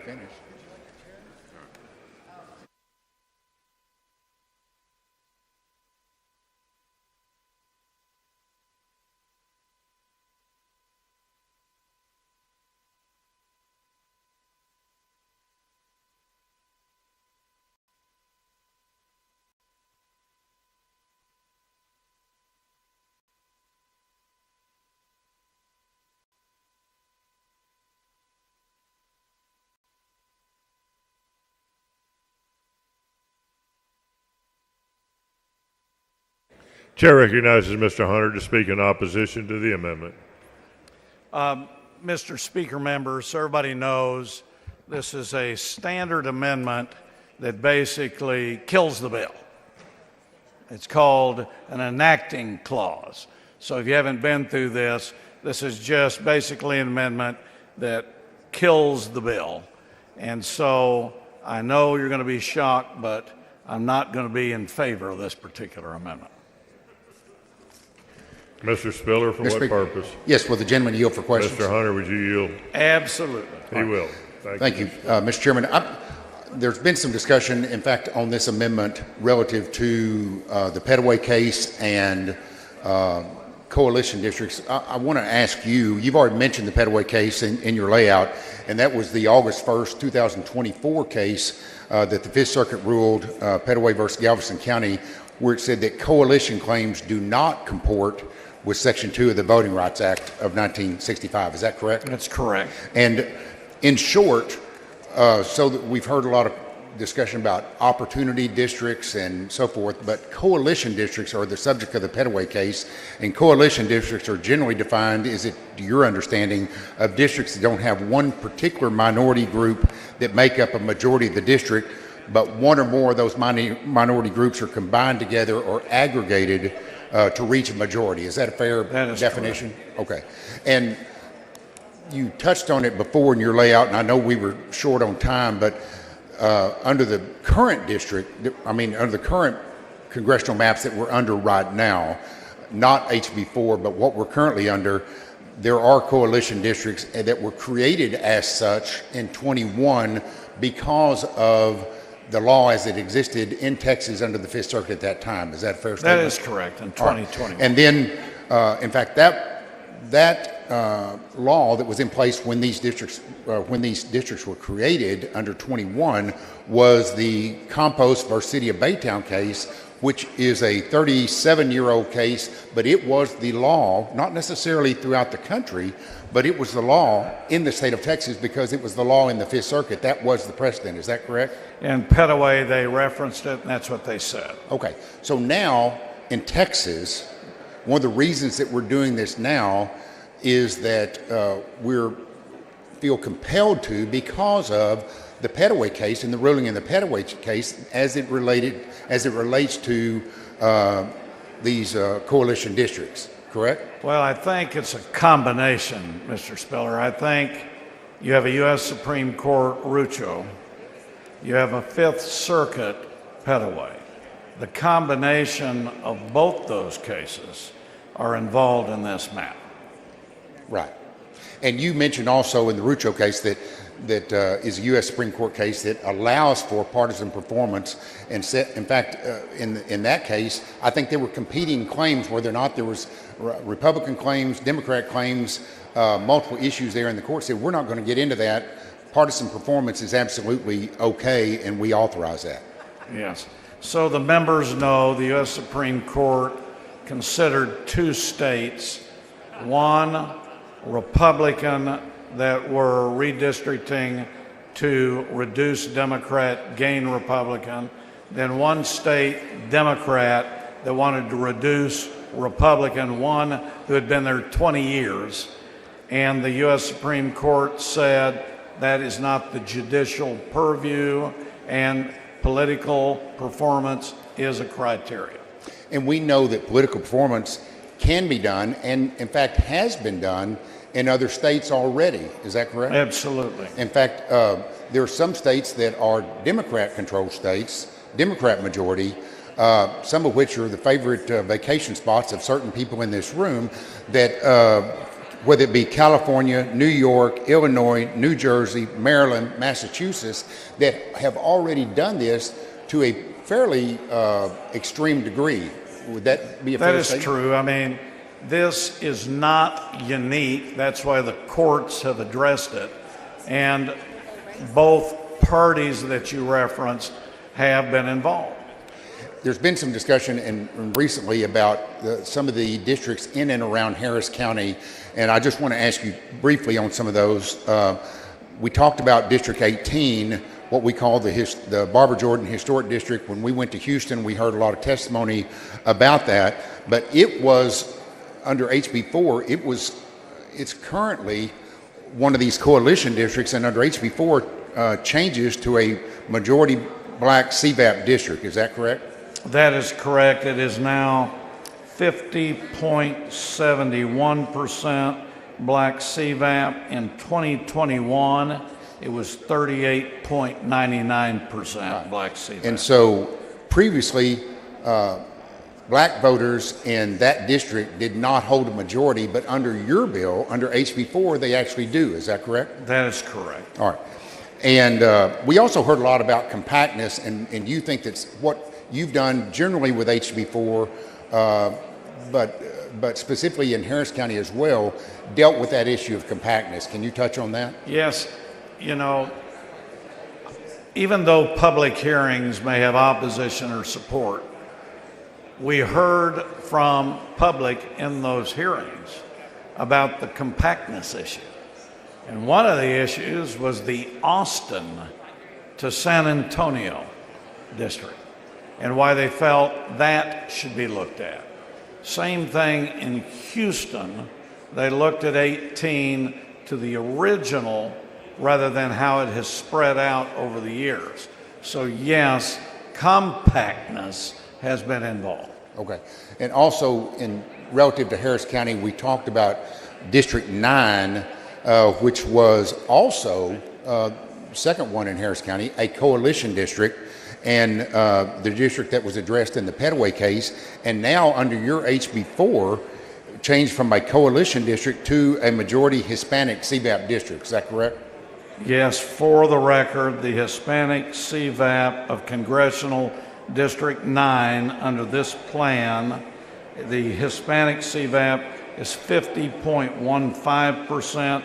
In 2021, it was 25.73%. All right, and I'm trying to move quickly, but on District 29, one of the other districts out of Harris County, we've heard some testimony or some questions about that today. We heard testimony about it in the committee, but it went from a majority Hispanic CVAP district to a majority Hispanic VAP district.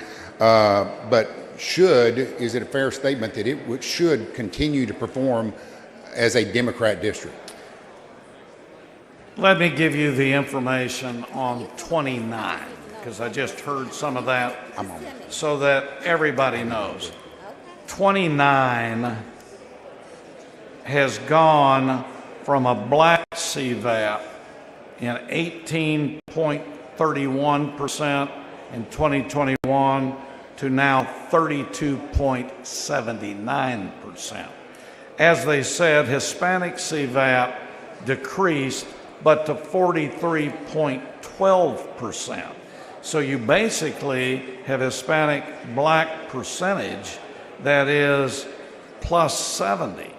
The other note is that the political performance in 29 stays Democrat. Right. And likewise, the other district I want to talk about in Harris County was District 7. We heard quite a bit of testimony regarding District 7 in the committee, and it was a very diverse district, but I think it remains a very diverse district, and I think also continues to be Democrat. It has a Democrat representative, Congresswoman. I think it will continue to perform Democrat in that district. Is that correct? Yeah, the data on 7 is that it has increased slightly more Democrat performance. The other characteristics do not change, but under 7, if you look at the new numbers, they're very, very close to what they were. All right. And this claim that a lot of this stuff is racially motivated and race negative. Let me ask you, and you've touched on it before, but we went under the current map from 0 majority black CVAP districts in the state of Texas, and now under your map, we added 2 to that list where there are 2 majority black CVAP districts, correct? Correct. 18 and is one of the ones that we talked about in 30. And under the current map, we have 7 majority Hispanic CVAP districts, and that is increased under HB4 under your bill to 8. So we're adding 1 more majority Hispanic CVAP district, Yeah, correct? majority Hispanic VAP districts in 20. The gentleman's time has expired. Mr. Speaker. Mr. Turner, for what purpose? Move to extend the gentleman's time. Yes. There's a motion to extend time. A record vote has been requested on all votes. The clerk will ring the bell. Vote aye if you're in favor of extending time. Vote no if you're opposed.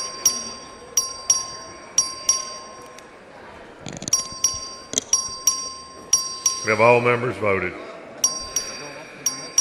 Mr. Vasut voting aye. Have all members voted? Being 134 ayes, 4 nays, the motion passes. The time is extended. Mr. Turner, for what purpose? Would the gentleman yield for some questions? Mr. Hunter, would you yield? He will. Thank you, Mr. Hunter. So when we discussed your bill in committee a few weeks ago and then again on Monday, you told me that you didn't know where the map originally came from. Is that still your statement? You don't know where the map came from? All I know is I met with council. Council drafted it. Whether they're the origin or others, that I do not know. Okay. So you can't tell us, you can't tell the members who had their hand on the mouse, moving lines, moving precincts around. You cannot tell us that today? I can tell you that the law firm did, but the specific names I do not know. Okay. Can you tell us, you said the law firm did it, can you tell us who was directing the law firm to change the lines? Well, I asked the law firm to see if we could increase political performance.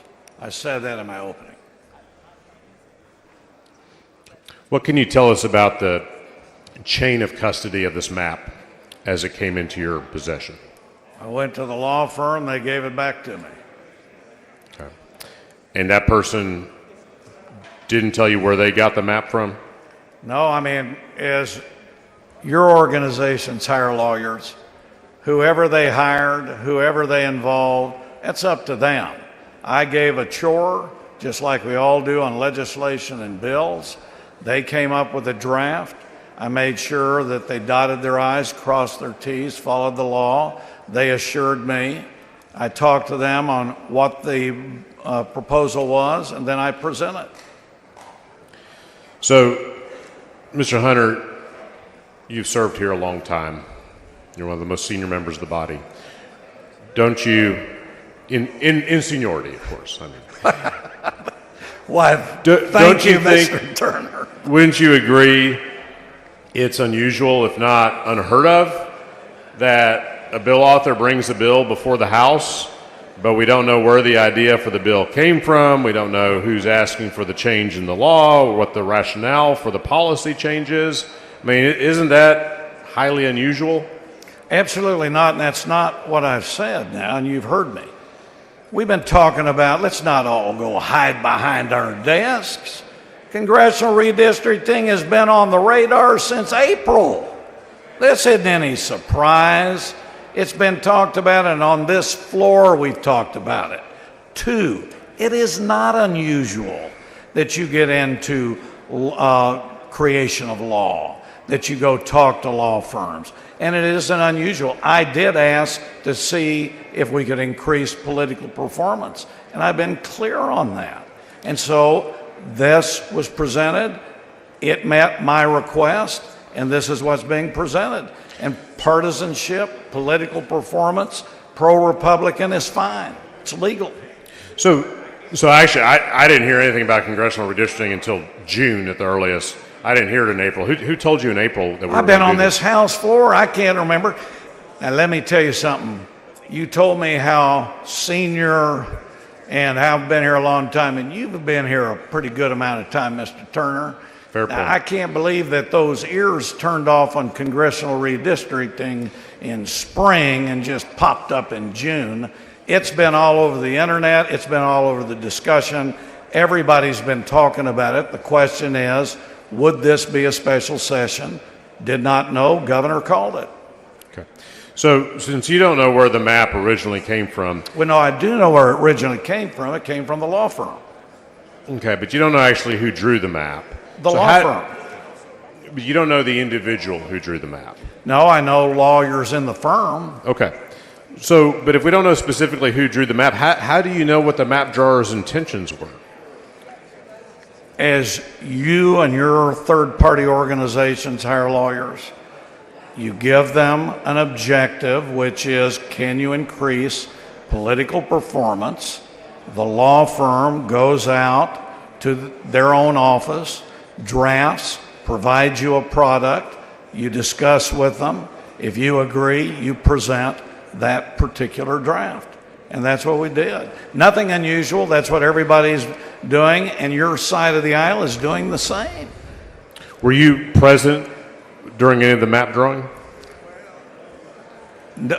All I did is I had meetings with them where they, after I gave them the instructions, and they presented the information to me. Okay. Did I go into the details in the districts? No. Okay. Did you review any drafts and suggest any changes when you saw the map? No, it was presented to me. I reviewed with them, looked at it, seemed to be okay to me. We may have had some discussion to do some modifications here and there. Do you know if anyone else reviewed drafts of the map and made changes?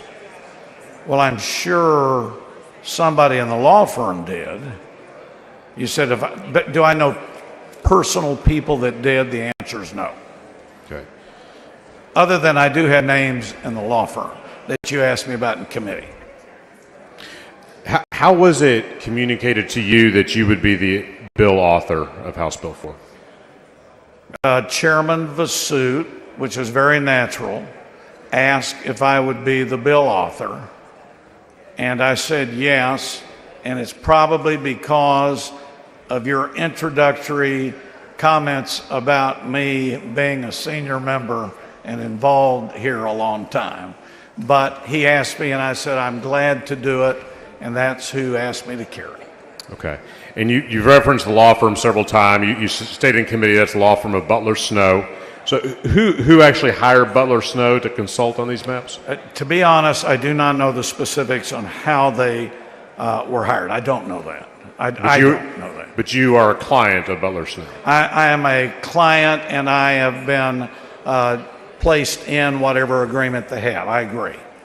Okay. And that was continuing since 2021. Understood. So, but you don't know who hired them, and you don't know who's paying their bills. Well, you got to remember we have a 2021 litigation still going on in El Paso. Sure. So I still have involvement with them. Now this issue, which is supplemental, different than the 2021, they have been engaged. My privilege, my involvement follows and is incorporated. I don't know the specifics, don't know the engagement, don't know that, but I do know that I get continuing involvement from the firm. Okay. How did Senator King get the map to file it on the Senate side? That I don't know. I think I've talked to Senator King twice, and I have not asked him about that. And I don't, to be honest, to everybody in this room, I have not read the Senate bill, so I do not know if it follows our bill or what. But I have not asked him where he got his. Okay. Do you know, did the map originate with you or with Senator King? Whatever he filed, I do not know. I don't know if he took a copy of ours and refiled it over there. I don't know. Okay. And last on this is why is the House originating this map this session rather than the Senate, since the Senate initiated it in 2021? To be honest, I don't know why. 2021, I believe it was SB 6 in 2021, and in 2025 it is HB 4. I don't think there's, in my understanding, House takes up certain issues, Senate takes up, but what the idea was not. I'm glad we are, though. I'm glad the House is taking the initiative. Okay. And lastly, Dean Thompson had a couple questions she didn't get Sure. to. She asked me to. Fire away. So the HCVAP population of CD9 after your amendment is just barely over 50%. Was this an accident? Hold on a second on CD9. Yes. And what was the question? That the HCVAP population is just barely over 50%. It's 50.15. Was that an accident? An accident? I don't know what that means. Okay. As you change CD9, you split election precinct 414 4 different times. What was the purpose in carving out I'm sure precinct it's based 414? on Rucho, which is pure political performance. Okay. Do you know if there was any data considered when splitting that election precinct 4 Do I times? personal knowledge? No. Do I believe they did? Absolutely. Okay. And the map also splits election precincts, again, Harris County precincts 533 and 386. Are you under 9? Yes, Harris County. Harris Yeah, County yeah. CD9? Yeah. Okay. 533 and 386. Do you know what the purpose of splitting those precincts was? Do I personal knowledge? No, but I believe they were following the Rucho case, the Petaway, and the current law. Thank you, and the sir. preference on partisanship. Thank you. Mr. Reservoir Speaker, purpose? does the gentleman yield for some questions? Yes. The gentleman's time has expired. Sorry, Ms. Rose. Mr. Speaker, Ms. Rose, for what purpose? I move to have the gentleman's time extended. This is the second extension of time. A record vote has been requested. The clerk will ring the bell. Show Mr. Hunter voting no. Mr. Alders voting no.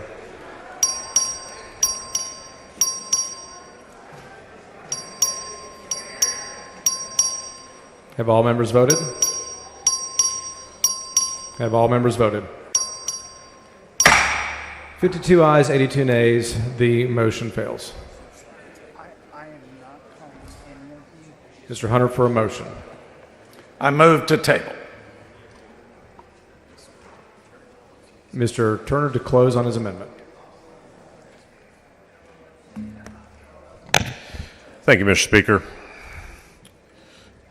Members, again, this is the amendment to strike the enacting clause. This amendment, if we adopt it, and I hope we will kill this bill and will end this sham process. And as you've already heard in this debate so far on this bill intentionally discriminates against black and Hispanic Texans and other Texans of color by cracking and packing minority communities across the state of Texas, in the Dallas-Fort Worth region, in Harris County, in the greater Houston area, in Austin and San Antonio, in the Rio Grande Valley. It is a clear violation of the Voting Rights Act and the Constitution. This body has no business passing this bill. We need to kill it and get on with the real business of the people of this state. And so I would ask that you vote no on the motion to table. I'd be happy to yield for questions. Mr. Dunn, for what purpose? Would the gentleman yield for questions? Gentleman yield for questions? Yes, I will. He yields for questions. Thank you. What do you know what changed between the 2021 litigation and today? No, Mr. Dutton, I do not know. I don't know what the reason for this is, other than apparently some people in D.C. called up and said they wanted it. But we have no new census data. We're still operating under the 2020 census data because there's not been another census. So the data used for this map is more than 5 years old now. And so the way it stands now, you're aware that the DOJ letter was sent to Texas suggesting that certain changes ought to be made based on their determination that there was racial makeup of the maps, current maps. Yes, I'm aware of that letter that every voting rights expert I've heard from, we heard from several in our committee hearings, Mr. Dutton, respected voting rights experts who said that the DOJ letter has absolutely no basis in law, but that is the letter seemingly that set off this whole process because Governor Abbott cited it in his first proclamation calling the first special session. Interestingly, he did not cite it in the proclamation for this session. I don't know why that is, but it did set off the process seemingly. And the contents of the letter, is there anything different in this bill that's different in the letter? Yes. Okay. I don't have the letter with me, but the letter from DOJ specifically identified a handful of districts around the state. This bill impacts not only those districts, but multiple other districts around the state. So it extends the boundaries that were defined in the letter? I believe so, yes.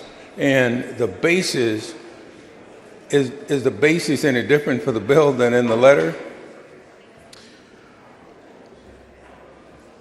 That might be a question best addressed to the bill author, but I think that the letter, in my opinion, Mr. Dunn, I think the letter was simply pretext to jumpstart this entire process, and no matter what people's process was for getting to where we are today, the end result is that more than 2 million Black, Latino, and other minority Texans are going to have their voices diluted and extinguished in their ability to elect a candidate of their choice to the U.S. Congress, and it is wrong, and it's clearly illegal. Are you aware of the legal concept of disparate impact? Yes. I'm not a lawyer, but I am familiar with the term. Okay, yes. And so what it says is that you may, and this is giving them something, but you may have intended something not to be racial, but the reality of it is, and the effect of it is, that it has to be concluded to be racial. Absolutely. And I think as we hear the bill author and other proponents of this legislation talk about partisanship, we should not let that rhetoric fool any of us, because what is happening is clearly racially discriminatory, and that's what the problem is with this map. And really, this political participation is simply a mask over what the real intent and the real effect of this bill is, which is to change it based on racial lines. Is that Absolutely. correct? I think that's very well said. And I have one last question. The latest map shifts population in Baytown from CD9 to CD36, and then shifts the nearby population in Baytown from CD36 to CD39. Do you know why the map shift these two sets of population in the same city back and forth like that? That's an excellent question, Chairman Dutton. I have no idea what the bill author's rationale for doing that was. Well, okay, Mr. Chairman, thank you for this amendment, and I think you have a good amendment. Thank you, Chairman Dutton. For what purpose? Will gentleman yield for questions? Gentleman yield for questions? Yes. Yields for questions. Thank you, Representative Turner. I've heard you say a couple of times that Black and Latino voters in North Texas would lose the ability to vote for the person of their choosing. Could you explain that, please? Well, what I said was they would lose the ability to elect the candidate of their choice. Okay. And explain that to me. What is the candidate of their choice? Well, I think if you want to use Congressional District 33 as an example, can we use... You can use any district. I'm trying to figure out what a candidate of choice is, because my view is people elect someone who represents their values. And so I'm trying to figure out what the definition you're using when you say reflects their choice. I agree. I think someone who represents their values is an important reason voters make choices about who they're going to vote for, who's going to represent their issue priorities, who is going to be responsive to the needs of their community, their neighborhood, their city, their school district, whatever the case may be. I think voters make decisions based on all of those factors. So I agree with that. So then what are they losing? What are they losing? Yes. Can you more specific? You're claiming these voters are losing an ability to elect a candidate. So I'm trying to figure out what they're losing. Sure. So very simply, when map drawers crack minority communities and splinter them between multiple districts, and then also pack minority voters into already performing minority districts, you are diluting their overall voting power and their ability to send elected officials to Washington, in this case, to represent those values that we just talked about. But So what values? that's I'm what's trying to happening. figure out what values specifically you're speaking to, because the map, which you've been in the committee hearings, you've seen the maps, they are more compact. And when you're talking about packing, are you saying 50.4% is packing? So I'm not a lawyer. I'm not a voting rights expert, but my lay understanding is that the Supreme Court and other courts have ruled that once you can determine by looking at data that minority voters have the ability to elect the candidate of their choice in a certain area, a certain threshold like that isn't absolutely necessary. But the fact is, if you want to look at Congressional District 30, just to stay in our region of the state, in the DFW area, that is a district where, since it was created back in the early 1990s, black voters have repeatedly demonstrated the ability to elect the candidate of their choice. And therefore, an argument to say we need to pack more voters into that district, I think, falls flat, because they already have the ability to do that. And so are you then saying that you're more talking about politically affiliated candidates? No, I'm not. So you're saying they're losing the ability to elect the candidate of their choice. Yes. And I'm trying to understand where that's coming from, because before, when you say that, it sounds like they're just losing their ability for representation, because no one loses their ability for representation in the state. Is that correct? Well, I would agree that everyone will be in some congressional district, and every district usually would have a member of Congress, with the very important exception right now in CD 18 in Houston, which has been without a member of Congress since our former colleague Sylvester Turner passed away, and Governor Abbott has refused to call a special election to fill that seat. So actually, those voters in CD 18 don't have a voice. The gentleman's time has expired.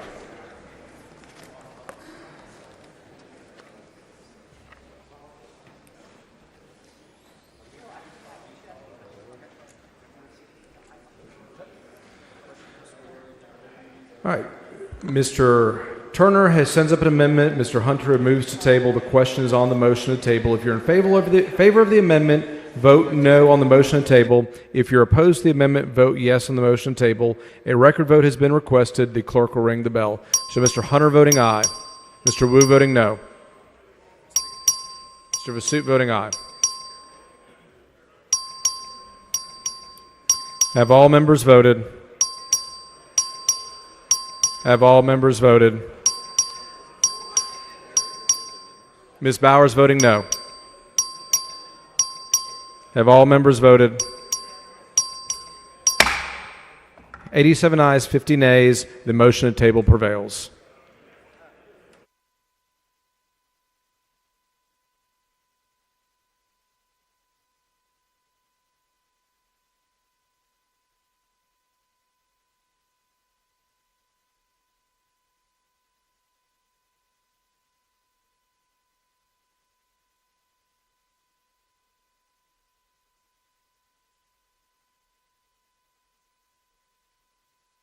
Following amendment, clerk will read the amendment.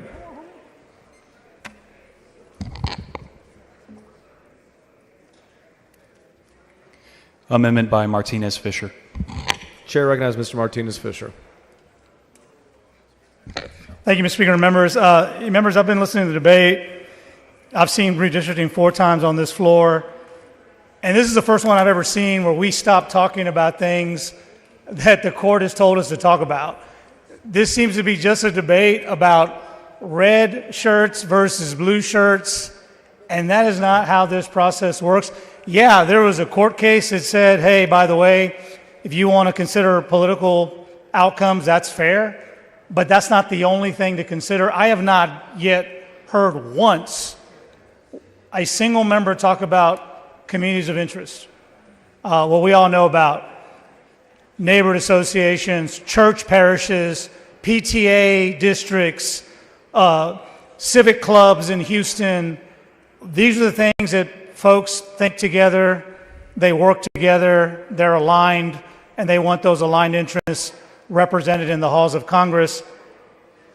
I quit counting on this map, but the last time I checked, there are over 488 precinct splits. Those don't happen by accident. When you start splitting precincts, you're not doing it because you have to get to a rounding error. You're doing it to design an outcome. And so, given the track record that we have here in this state, we argued about the 10 Commandments law. You said it was going to work. A court just set it aside. A few years ago, we told you that the Show Me Your Papers legislation was going to be found invalid by the courts. You ignored it. Courts have put that on hold mostly. Book bans, transgender rights. We get to the courthouse, they apply the rules, and these proposals go nowhere. So, given the timeline about mid-decade redistricting, given the stakes and what could happen, nobody's talking about the communities that are going to be impacted by these districts. And if you look at them, there are a lot of them that are African American and Latino, especially in my part of the state. So I wanted to make this one really easy. I've heard a lot about the Petaway decision. I've heard nothing about the Jingles decision. I've heard nothing about Section 2 of the Voting Rights Act, which we know still works because in Louisiana, they just applied it last week in a Fifth Circuit ruling. So all this amendment is pretty simple. It just says that whatever we do here, we're still following Section 2 of the Voting Rights Act, which is the only enforceable section that we've used that's still in effect and still something that we strive to use and is still the law that it's applied in this country. So it's pretty simple. We oftentimes argue about whether or not we're intending to hurt people. Well, this is one of these votes that if you vote against it, then I'd want to know why would you vote against the United States Supreme Court currently held decision and valid piece of the current Voting Rights Act, which is Section 2. So that's really all it does.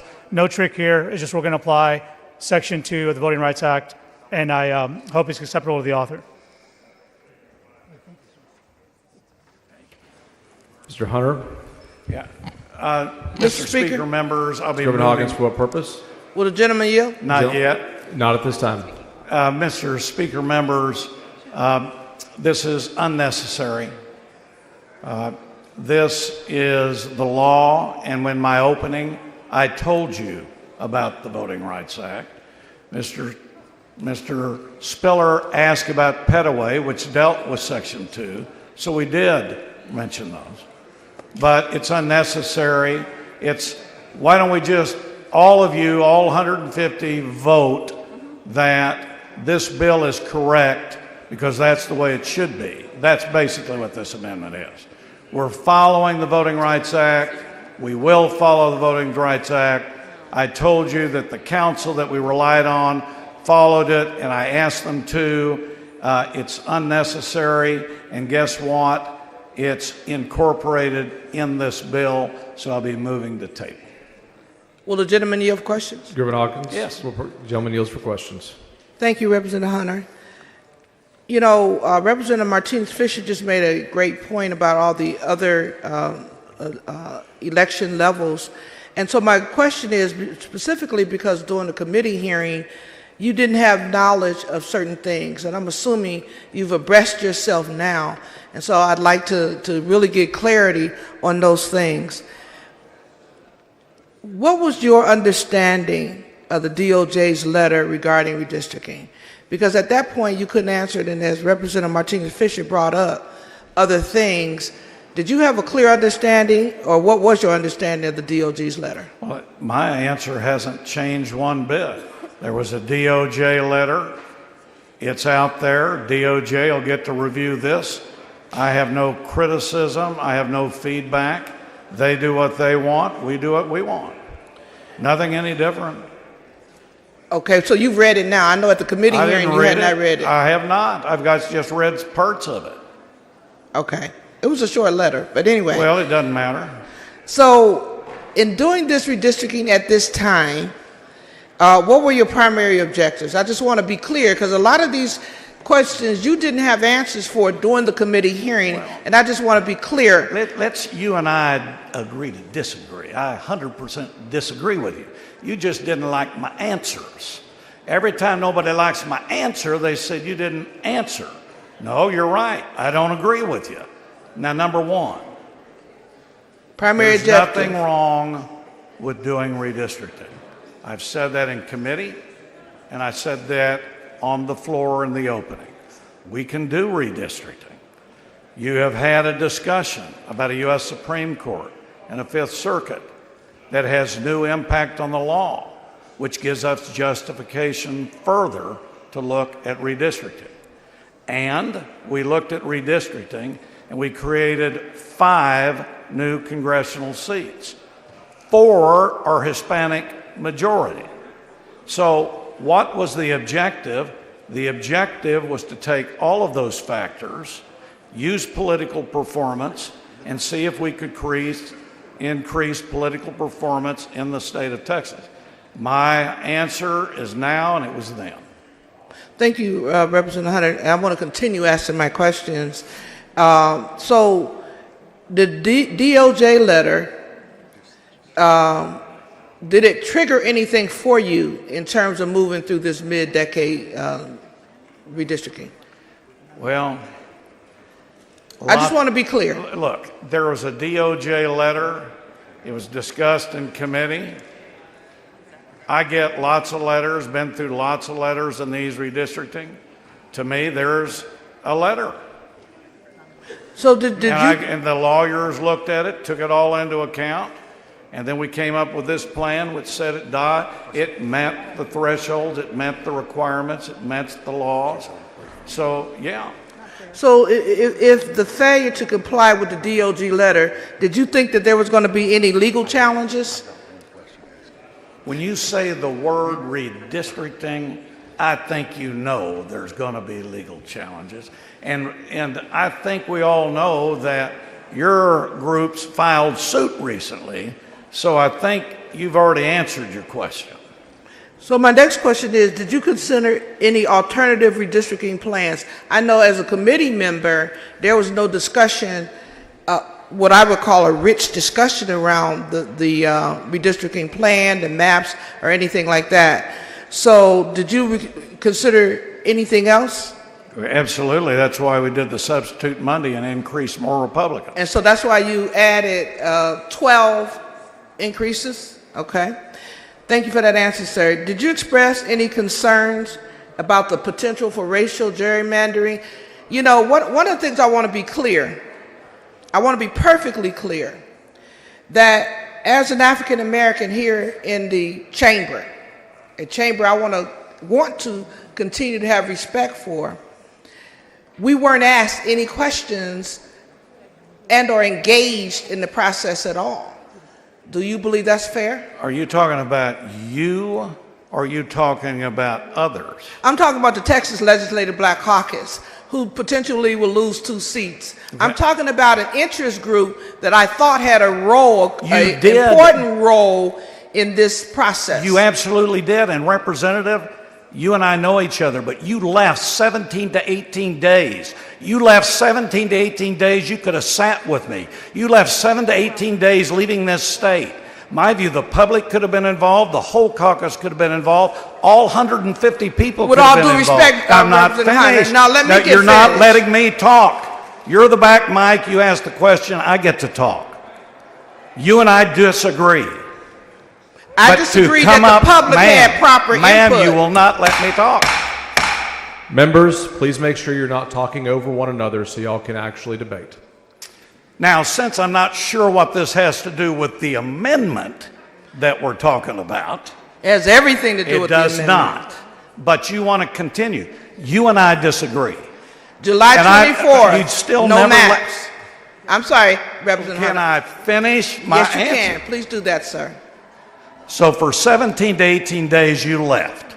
Now you're getting on the microphone saying, why didn't I involve you? Well, I wasn't going across state lines to find you. I was here. I was here before then. Hold it. Let me finish. You want to be fair? Let me finish. You opened up the questions. You own the walkout. You said you did that. But don't come into this body and say we didn't include you. You left us for 18 days, and that's wrong. Now, members, they applauded my opponent a while ago, so please give me equal treatment. So, Representative Hunter, thank you for laying out that. But what you didn't lay out, and I hope you will let me finish responding or answering my question, on July 24th, there was a public hearing in Austin, correct? I believe so, yes. On July 26th, there was a public hearing in Houston, correct? That's Saturday, yes. And on July 28th, there was a hearing in Arlington, Texas, correct? That evening in Arlington. Okay, when did the maps drop? I believe the maps were filed Wednesday. So Wednesday, and then you had a hearing the next day with people who could not weigh in on a yay or nay. It's my understanding those maps were not released until after the public hearings. Is that true or false? Well, you're wrong because the hearing was Friday, not Thursday. We had several hearings before the maps were dropped. Would you agree with that? Ma'am, you just said the map was dropped and then we heard it. The fact is, it was filed that Wednesday. The hearing was Friday. Let's get the specifics down. And I've answered everything to you in committee that I'm answering here. Tuesday, after the Arlington hearing, the chairman of the committee asked me if I would present the bill to this body, which I said yes. Number two, I did not see or get the information till that Tuesday. And then on Wednesday, we filed the bill. Representative Hunter, let's be clear. there were public hearings held without any maps. Is that true? Yes. Just before the bill vote out, those maps were dropped at that time, correct? Because it was voted out on that Saturday morning. The bill was voted on Saturday morning. Just the other day, we had a hearing where you changed some additional districts. Gentleman's time has expired. Mr. Speaker, for what purpose? can I request extension of time? Members, there's a motion for an extension of time. This is a record revote. This is the first one. Clerk, ring the bell. Show Representative Hunter voting aye.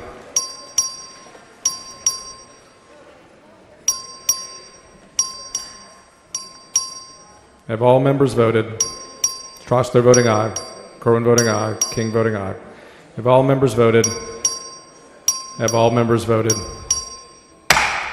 134 ayes and 3 nays. The motion for extend time prevails. Thank you, Mr. Speaker. Mr. Gervin Hawkins, for what purpose? Will the gentleman yield for questions? He yields. So we didn't have maps, but we had public hearings. So people wasn't able to see what was going on, correct? I just want to be clear. There was no map at that time. Okay. Now, did you look at any racial discrimination during these maps? In terms of the gerrymandering and the way y'all cut and packed and cracked and jacked and everything else? To respond to you, every time somebody doesn't like redistricting, they use the word pack and crack. I use the word U.S. Supreme Court rucho. And that's where the problem is I have with your statement. I don't agree with you. Number two, we didn't have to have public hearings. You keep bringing that up. We didn't have to. The chairman of the committee decided, and we included information from those hearings in the filed map. So I appreciate that you keep saying that no map was there, but when the map was filed, we had that plus 12-hour hearing and we voted that Saturday. So you're correct on that. Mr. Chairman, you know, you would say that the maps didn't, or no public hearings would have to be held. But question, would you believe it would be a great process to include the public in a way that they could see what's going on? Or do we want to do the things in the cloak of darkness here? Well, you've been gone in the cloak of darkness for 18 days. That's not germane to no, what we're talking about. No, it is germane to what you said. I could have public input while you were gone. You prevented this body from acting. See, you keep interrupting me. The merits of the bill, sir. Merits of the bill. No. Members, please try not to talk over one another so everybody can hear your debate. We got close to 30 million people in the state of Texas. I'm talking to Representative here. Please, sir. My other question is, do you believe the state of Texas is required to create and maintain minority opportunity districts? I think the state of Texas should use every effort to follow the Voting Rights Act, RUCHO, Petaway, and all the laws. And the law firm told me that they had. Tell me your position on creation of coalition districts. Well, according to Petaway, which I believe was 2024, which has now changed the law, Fifth Circuit, says coalition districts can no longer be used as Voting Rights Act Section 2 violations. And it also says there's not a requirement that you have to use coalition. So what's happened since 2021, you have maps that people are in that were using old terminology, old law, and now you have a brand new set of law that came in, and as Mr. Spiller said, it overturned the compost case, which basically was the law being used. So today, this map is taking those in factor. So you don't believe, or do you believe, that this redistricting plan eliminates any minority opportunity districts? Do No, this I plan think do we've that? created 4 out of 5 new seats are Hispanic majority. I would say that's great. That doesn't ensure that a political party wins them, but the 4 out of 5 Hispanic majority out of those new districts, that's a pretty strong message, and it's good. Representative, would you answer my question? Was there any I minority? thought I did. It's yes or no, right? What is yes or no? Did you That I eliminate created- any minority districts? Was any minority districts eliminated? Did political performance change districts? Yes. Did they change? Did, for example, some in one area become Hispanic over African American? Did you eliminate Yes. any minority districts? I really don't understand your question. Did we Okay, change well, we'll move minority on. We'll districts? move Did we on. change districts in the state of Texas? Yes. And political performance was used. All right. So, are you aware of analysis conducted to assess the impact of the redistricting plan, voting power, and/or, is my understanding, some economic engines? Did you look at that at all? Did Todd Hunter look at that? The law firm did. I've answered that. And I don't understand your economic engines. I've heard that. That I've seen in no criteria in redistricting. Political performance I have, but an economic engine. For example, in the committee hearing on Monday, they brought that up, and I thought if you have a great economic engine, I think Liberty County going into number 9 is a pretty darn good engine. But that's not a requirement under the redistricting. Question for you, Representative Hunter. You know, inclusion we think is important, particularly when you're in a state so large as Texas and so diverse, and you want to be able to have all levels of input. Would you agree with that? I think it's a great goal, yes.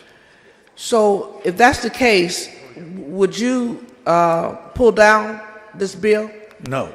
and look for additional public comment? Nope, we've had the public comment. We've had 18 days of gap. I think we're ready to go. But not on this map. We haven't Yes, had we public are. comment.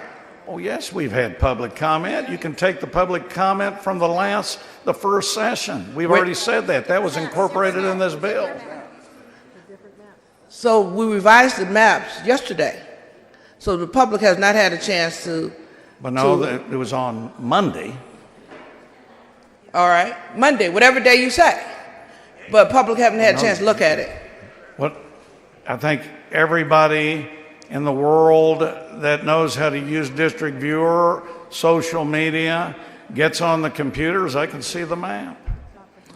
Are you aware? And there's a lot of material in this map that was included in the prior map. So no, I don't.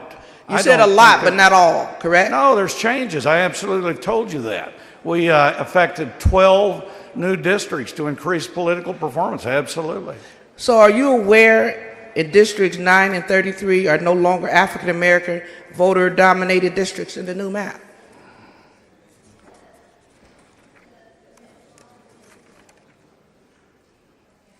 Congressional District 9 is going to be Hispanic 50.15% and African American 11.33%. What was the other one? 33. Hispanic in Congressional District 33 is 38.35, and by the way, the black is from 19.45. So these maps do eliminate 2 African American leaning districts. I'm not sure that they eliminate, because I think anybody can win any election. But did those demographics I just read change? The answer is yes. So there is your racism right there, correct? I disagree. Okay. And, you know, look, race is a discussion factor, and so is political performance. And all of this can be used.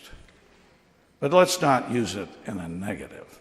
I respect you, and I hope you respect me. But we may disagree. But all these factors are looked at. The problem is we've had new court cases that provide new elements to the redrawing and redistricting, and that's what we're following. Representative Hunter, I do respect you tremendously, and I respect this body, but what I don't respect is an obvious racist move on what we're trying, what you're attempting to do. But we disagree 100%. When you lose 2 African American leaning seats, then that tells you there is a race issue going on. And Rucho gave the exact same argument about what I would make fun of the U.S. Supreme Court, Representative. I don't think that's right. Let's not demean the process. You know, I'm listening to your comments, and I haven't shot at you. But is race a factor? Yes. But I'm not going to use it in a negative in our discussion. My final question, sir. Are you aware of any concerns raised by community groups or individuals regarding the potential impact of the new map on minority representation in these districts? Have you heard from the public at all in those districts? Have I heard from everybody in all the districts, your question? No. Any community groups, anybody? Yes, I've heard from folks. Time has expired. Thank you, Representative Hunter, for answering my questions.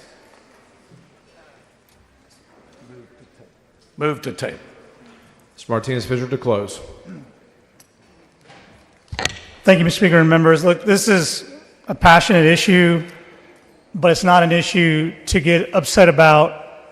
I just want to level set here because when we talk about minority voting rights, we are talking about Section 2 of the Voting Rights Act. When we're talking about Section 2 of the Voting Rights Act, we are talking about jingles, which is a 1986 U.S. Supreme Court opinion. But all the conversation today is about Petaway, which is a more recent circuit opinion that has not been scrutinized by the U.S. Supreme Court. So what we are doing, in effect, is we are following a theory based on law that is not settled, and we're throwing out well-established jurisprudence that's been applied since 1986. That's all this does. And I take the chairman, if he says that he told his lawyers that we're going to follow Section 2 of the Voting Rights Act, great. But I've heard a million times on this floor, nobody speaks for me. And if someone is going to take a position on something, I'm going to take it myself. I'm not going to say what he said. And that's all this amendment does. It's simple. It just says that we are going to follow Section 2 of the Voting Rights Act. That's it. There are no tricks. There are no hidden words. That's all it does. It shouldn't be controversial. If that's the instruction Hunter has given his legal team, then I'm shocked that that's not the instruction he's given you to take this vote. He should be saying, members, don't worry about this. You can vote for that. We've already told the lawyers to follow Section 2, so this is a nothing burger. This is acceptable to the author.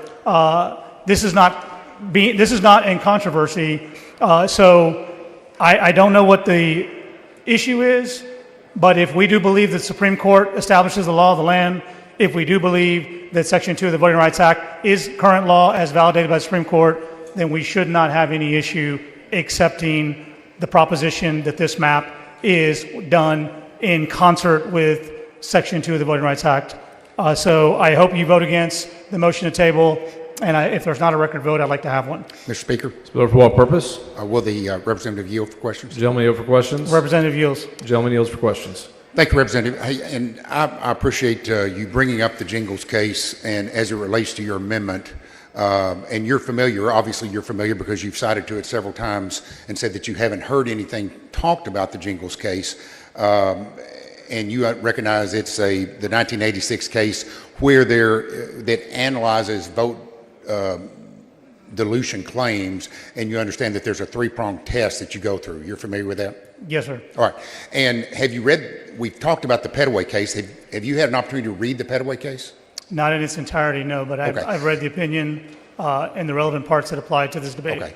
And you understand that a Fifth Circuit ruling is binding on the absent some ruling otherwise by the U.S. Supreme Court is binding on the state of Texas. I think it's partially binding. I guess what you're saying, if the Petaway opinion says that you cannot force a state to create a coalition district. There's nothing in the opinion that says that the state, couldn't adopt one, right? So, so it's in conflict. So, to the extent that there's a portion of that that is being applied in this map, I don't see the other part of it is just because you can't force a state to do it, that there's no reason why that they could do it if they wanted to. When you're in your partial reading of the Petaway decision, do you recall page 7 of the opinion where it stated the court addressed coalition districts and addressed that to the very first prong and said it doesn't meet the first test, we're no longer going to consider that, then therefore we're not even going to get to prong number 2 or prong number 3 because the Jingles case is not applicable. Did you read that part of the opinion? Representative, if you are referring to an opinion where you have a page in line and you want me to give my thoughts on that page in line, would you have the courtesy to present me with the page in line so I could read it myself? Okay, thank you. Thank you. With that, Mr. Speaker and members, as I was saying, we're just talking about Section 2 of the Voting Rights Act. We're talking about something that's well established by the United States Supreme Court. This is not a gotcha. This is a pretty easy vote. Since 1970, the state of Texas has had a very difficult time passing a redistricting map that wasn't found to be illegal by the DOJ or by a court. We don't have a track record of success. We will show up in court and these questions will come up. Taking a record vote that you were not willing to state with a vote that you would follow Section 2 of the Voting Rights Act, I think is a litigation flag. And so in light of that risk, I would ask for you to vote against the motion on the table so that we can adopt this amendment. I urge you to vote no. Mr. Martinez-Fisher sends up an amendment. Mr. Hunter has moved to table. The question is on the motion to table. Clerk, ring the bell. Show Mr. Hunter voting aye, Mr. Martinez-Fisher voting no. Mr. Basu voting aye. Have all members voted? Have all members voted? 87 ayes and 51 nays. The motion at table prevails. Flores, for what purpose? I'd like to ask to have the comments or the exchange between Chairman Hunter and Representative Hawkins, Gervin Hawkins, reduced to writing in the journal, please. Members, you've heard the motion. Is there any objection? Chair hears none, so ordered. Thank you.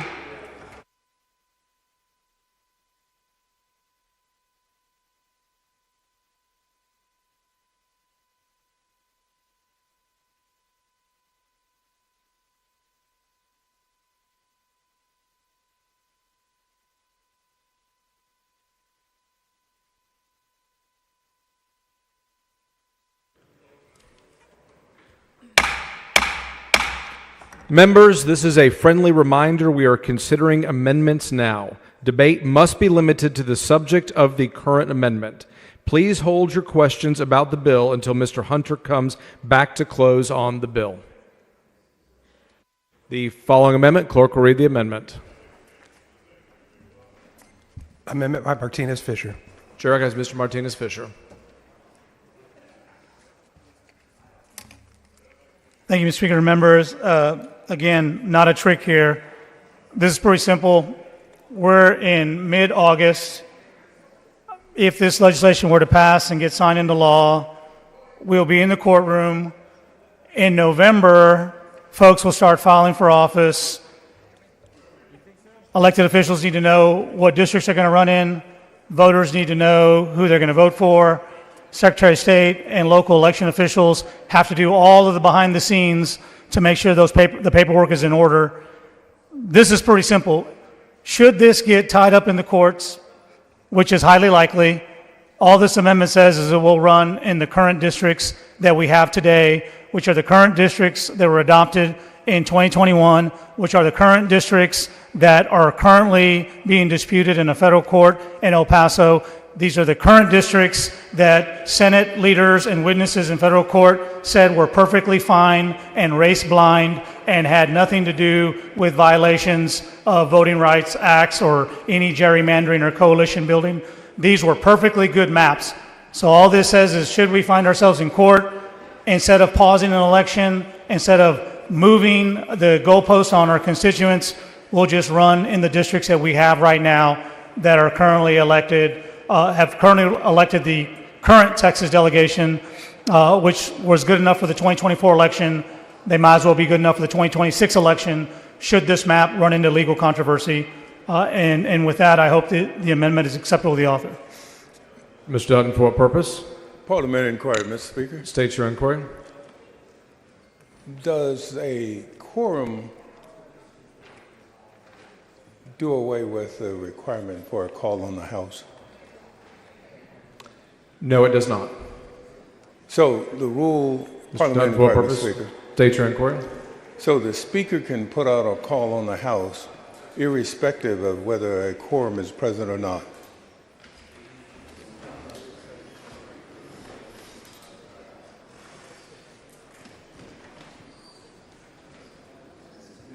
Mr. Dutton, there was a motion and the body placed a call in the House, and it provided specifically that it would expire upon the passage of House Bill 4. So the call remains in force until the motion expires by its own terms. Mr. Speaker. Mr. Dutton, for what purpose? Do you consider that legal?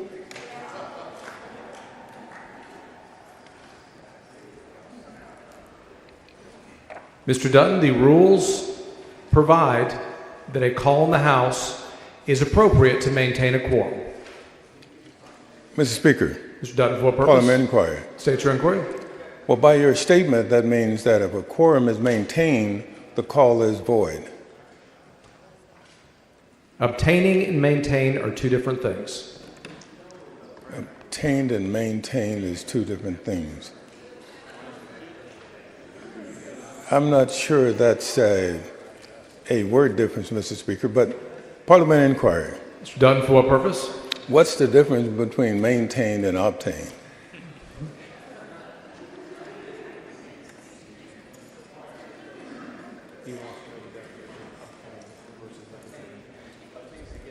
Obtain is when you do not have a quorum and you're trying to get it. Maintain is when you have one and you're trying to keep it. So, parliamentary inquiry, Mr. Speaker. Mr. Dutton, state your inquiry. So the rules are there so you can maintain a quorum, or I thought they were, when I read the rule, it says to obtain a quorum.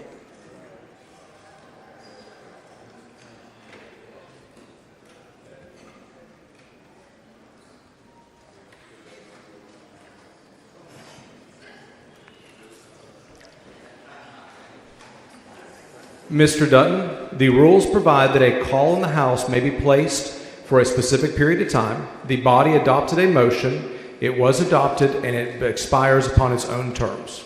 All right, thank you, Mr. Speaker. Mr. Jones, for what purpose? Parliamentary inquiry. State your inquiry. Do you know the dollar breakdown for the DPS officers used to monitor each of the members 24/7? The chair is not advised. Parliamentary inquiry. State your inquiry. What would be the best way to find out that cost to taxpayers? House administration. All right, thank you very much.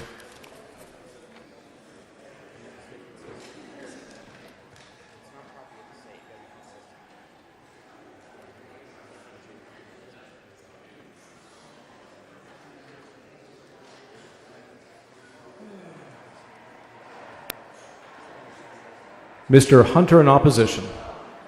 I'll be moving to table because we don't need a TRO or a stop to the map.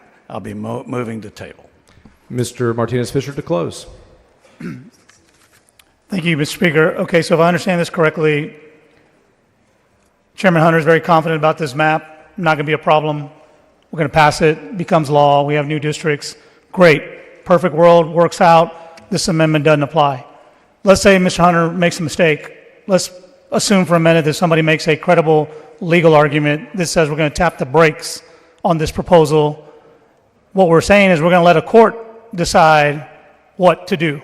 We're going to let a court decide what do those districts look like, when is the election schedule, and how we're going to administer this election.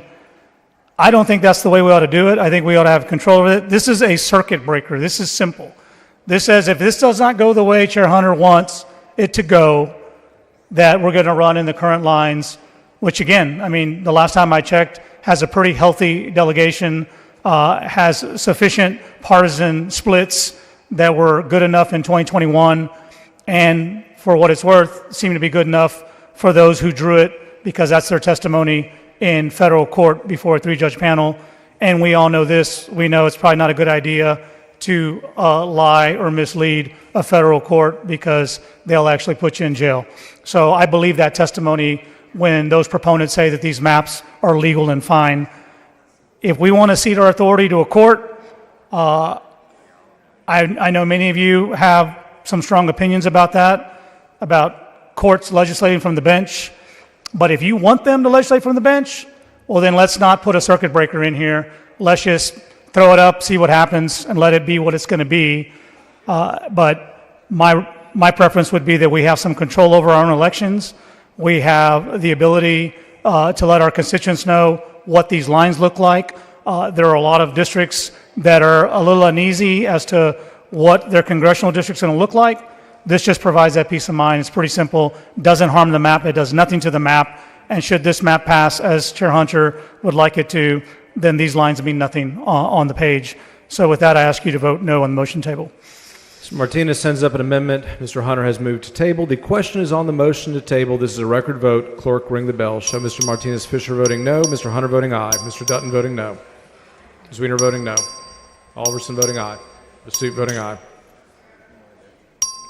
Have all members voted? Have all members voted?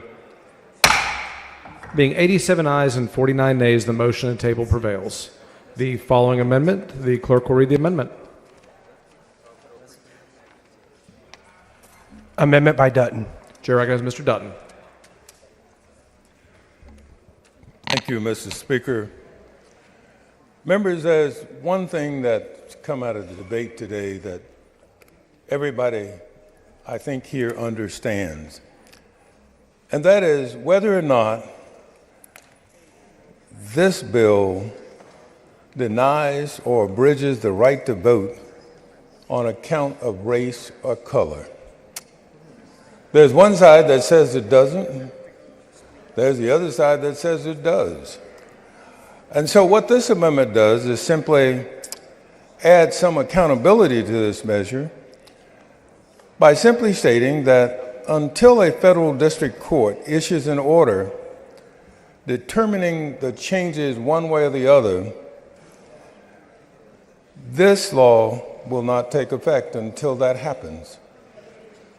And so if you agree that it abridges the right to vote on the basis of race or color, you ought to be for this amendment. If you're against that, if you think it doesn't do that, you really ought to be for this amendment. Texas has been in redistricting court fights over every decade since the 1970s. On numerous occasions, Texas has been found to have passed unconstitutional and intentionally discriminatory maps. As each and every one of you know, the maps we just passed in 2021 is still being litigated for potentially discriminating against Black and Latino voters. We might as well let the courts take a preemptive look at these maps to ensure that we don't waste any more time than we already have. And so with that, Mr. Speaker, I'll be happy to yield to any questions that my colleagues may have. Ms. Cole, for purpose. Will the gentleman yield? Gentleman yield for questions. He yields for questions. Thank you. Representative Dutton, one of the criteria that we look at to determine whether a map preserves or protects communities of interest, I want to explore the map on this criteria. Can you explain to us what the residents in East Austin have in common with the residents in Port Aransas? Well, again, what I say is one thing. What I think Chairman Hunter would say is something else. It's just the opposite. And so what this amendment says is that, wait a minute, we're going to make sure that we get this right by letting the federal court decide what the answers to your questions and the questions that many people have here. That is the only way I can consider that we would not waste a whole lot of time in terms of getting whatever maps that this body wants to pass completed and done with. And it ought not to be a process that ends and begins here, but it ought to be looked at by the federal courts. Okay. Can you explain how representatives of communities and interests in perhaps North Austin have been commented with the residents in East Texas? Well, again, my argument would be one side, and I think Chairman Hunter's would be another. And so we're not going to resolve that in here, except that typically the majority, 76 votes, means that this thing can pass. And I suspect that's going to happen today. But I do not think that's the last stage in this process. And so what I'm suggesting by this amendment is that we make sure that we have got it right by ensuring that the accountability provided by a federal court overlook is in place when we pass this map. And so that's what this amendment does. It says that we're going to put the federal courts in this. We're going to actively put the federal courts in it because we can passively do that already. Because I'm sure somebody will go and pass or at least file an objection to it. But this body ought to recognize that there is a difference of opinion in terms of answering your question and the questions of many people here about whether or not the rights of Black and Latino voters are abridged by this map. And we're not going to decide that here. This map may get voted out, but that's not a decision about whether this map is or isn't. And I think we ought to put the federal courts in it to make sure that we get it right. Well, we know that Austin is the capital of Texas and it is a booming city. East Texas has a dearth of hospital access. Are you aware about that that is the case in Austin? That it's not the case in Austin? Yes. Also, East Texas has different economic drivers than Austin. Does it not? I believe that's the case, yes. Austin is often ranked as one of the top cities in the country and is sought after by many corporations as it's known throughout the world. That is not the case in East Texas, is that correct? Well, that's one opinion, and that's what I'm saying is, irrespective of whether my opinion says that I believe East Austin and East Texas have anything in common at all, or whether or not the other side says that they have everything in common, that makes no difference to me. What makes a difference is having the federal court's oversight look at this and make the determination as to whether or not we are actively, not passively, but actively engaging in the abridging of the rights of Black and Latino voters. I agree with you, Mr. Dutton. Now, one last question on this. I believe that Austin and East Texas are not communities of interest, so don't you believe that East Texas should have appropriate representation in D.C.? I believe that about all districts. I believe that about all areas of Texas. I believe that the real question for us here is whether or not we can make that happen. And if one side feels that we have and the other side feels that we haven't, there is going to be an independent determination made, and that's going to be made by federal courts. And what this amendment does is simply says that we're going to put the federal courts in this at the start of this bill as opposed to after the bill is passed, but we're going to say today that this map, whether it may be this or it may be that, we're going to let the federal courts in it so that when the federal court makes the decision, then that's when this bill can take effect. Thank you. You're welcome. Mr. Jones, for what purpose? Does the gentleman yield for a couple questions? Yes. Gentleman yields for questions. So throughout the debate, the author has made it a point to overemphasize how not racist and how not how this bill does not impact communities of color. But I just want to ask, particularly for the Dallas-Fort Worth region, are you aware that in North Texas, the population of Dallas and Tarrant counties together have increased by over 500,000 residents over the last decade, and it was all, not just some, Hispanic, Black, Asian, and other minority groups? Yes. And also, are you aware that the Anglo population in Dallas and Tarrant County has dropped by over 90,000 people, or about 60,000 in Dallas County and about 30,000 in Tarrant County?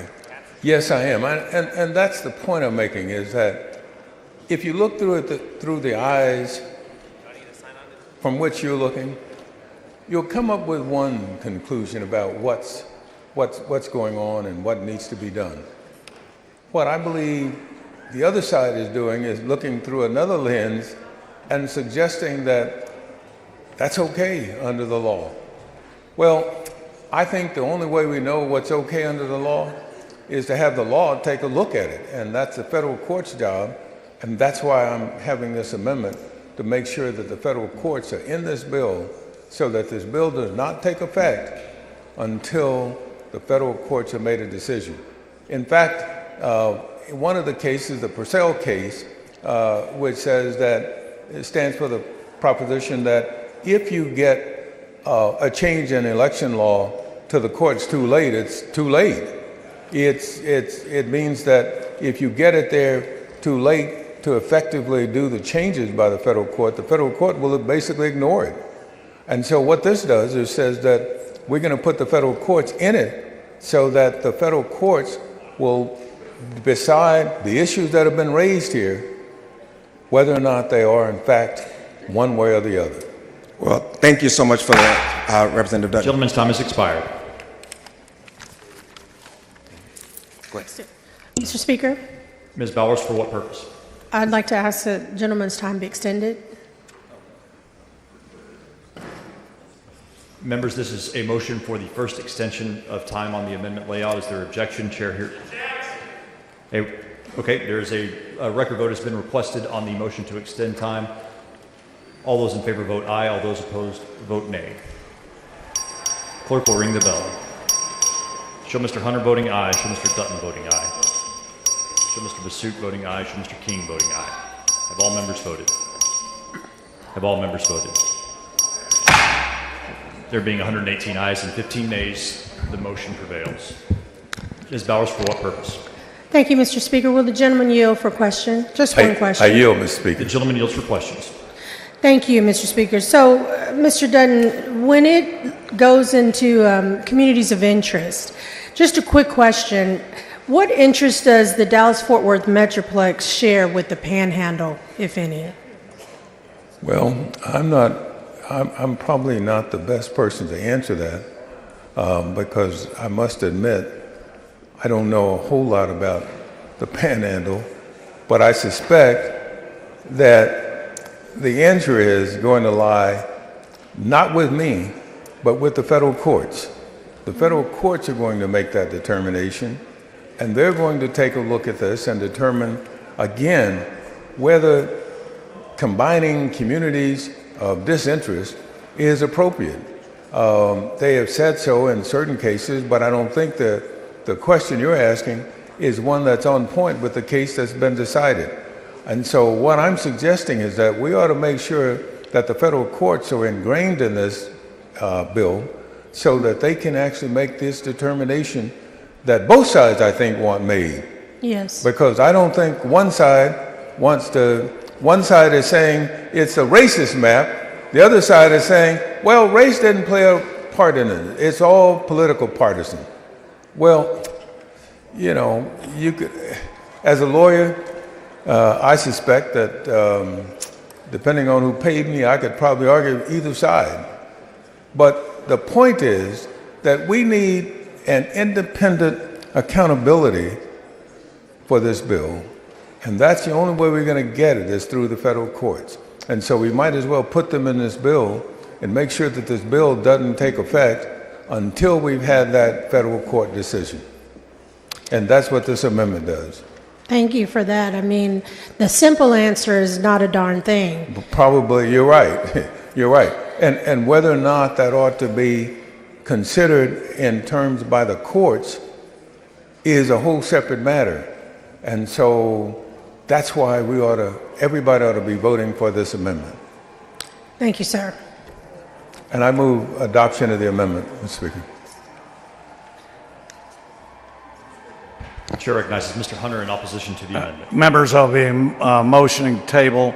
It's an unnecessary step, and we don't have kind of a pre-clearance anymore, so I'll be moving to table. Thank you. Mr. Dutton sends up an amendment.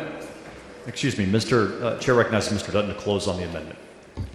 Thank you. I respect Chairman Hunter's designation. We don't have pre-clearance. But that's not necessarily what I'm asking to do. What I'm asking is that if one side thinks this is the right thing to do, there shouldn't be a problem having the federal courts decide it. If the other side says that we don't like it, then they ought to be acceptable of the federal courts making the determination. And to be opposed to it would almost suggest to me that you believe something is wrong with this, and that something wrong is the fact that perhaps the other side's contentions are more valid, and so as a consequence, you don't want a federal court to look at it. Well, I think you ought to be for an independent look at this so that the issue of accountability is placed in this bill such that we have a federal court not only look at it, but make the decision as to whether or not one side is right, the other side is right.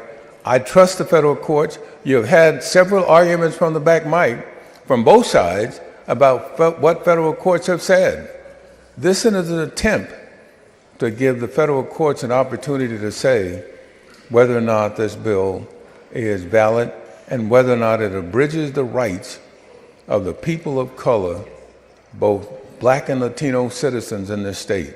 And I don't see anything wrong with that. I know we don't have pre-clearance, but we ought to have a predisposition to making this right. And so with that, I move to vote no on the motion to table. Mr. Dutton sends up an amendment. Mr. Hunter moves to table the amendment. The question is on the motion to table. If you're in favor of the amendment, vote no on the motion to table. If you are opposed to the amendment, vote yes on the motion to table. Record vote has been requested. The clerk will ring the bell. Show Mr. Dutton voting nay. Show Mr. Hunter voting aye. Have all members voted?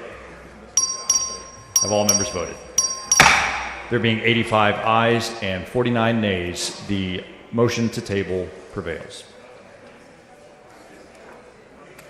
The following amendment, the clerk will read the amendment.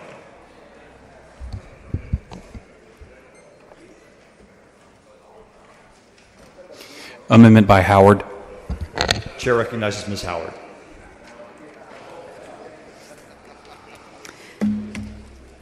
Thank you, Mr. Speaker. Members, this is an amendment that says that does not allow the bill to go into effect until an independent redistricting commission has been established.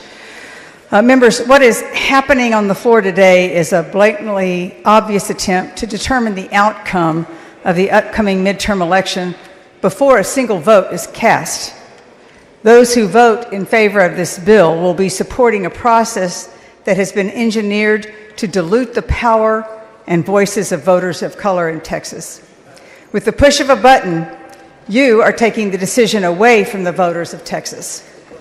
But where I come from in Texas, we're proud of our independent-mindedness and believe in our right to self-determination, which is why I know there is no reason why Texans should settle for a redistricting process that does not let us make up our own minds.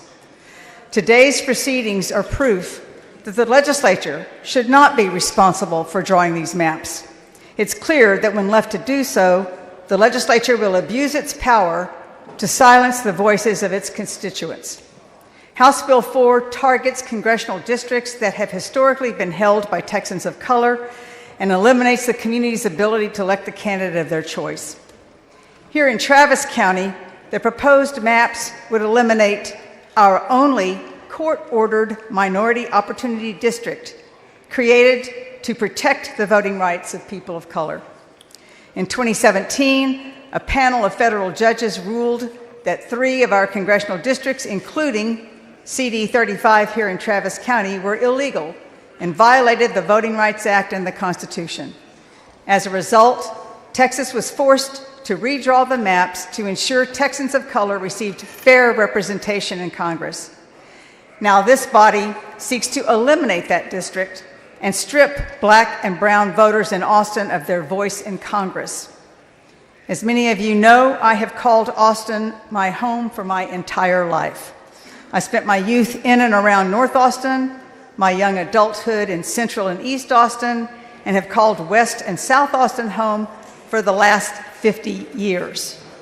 I know my community better than anyone who drew the lines on this map, and can assure you that districts drawn from urban Austin through rural communities extending to Louisiana, Port Aransas, and the New Mexico border do not reflect communities of interest. Instead of strengthening black and brown representation in Congress, which would better reflect the true ethnic and racial makeup of our state, this body seeks to dilute their power and eliminate their voice. Therefore, the most responsible and ethical vote we can take today is to pause this sham process until an independent redistricting commission has been established. Doing so will ensure the people of Texas have a voice in this process and can help guide where and how their districts are drawn. True representation and fair access to the polls are the foundation of our electoral system because in a democratic society, ultimate accountability occurs at the ballot box. As elected officials, it is our duty to represent the people of Texas and be their voice of government. And as members of the People's House, we are supposed to have our fingers on the pulse of our communities. District lines that include disparate communities hours apart from one another do not allow for fair representation. The only reason to include them in the same district would be to dilute their power and voice in Congress.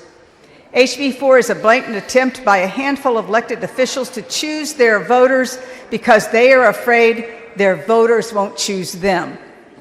It is clearer than ever before that how and where voting lines are drawn have a direct impact on a community's representation in government and its ability to influence change.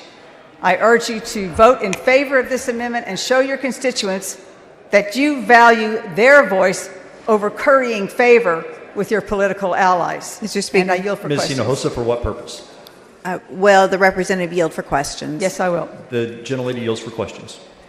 Representative Howard, let me make sure that I understand what your amendment does. What your amendment would do is take away the power from the politicians to draw their own districts and the districts of their buddy politicians and give it instead to an independent commission that consists of the people of Texas. Is that correct? Absolutely, and we have a bill that's been filed that would do that.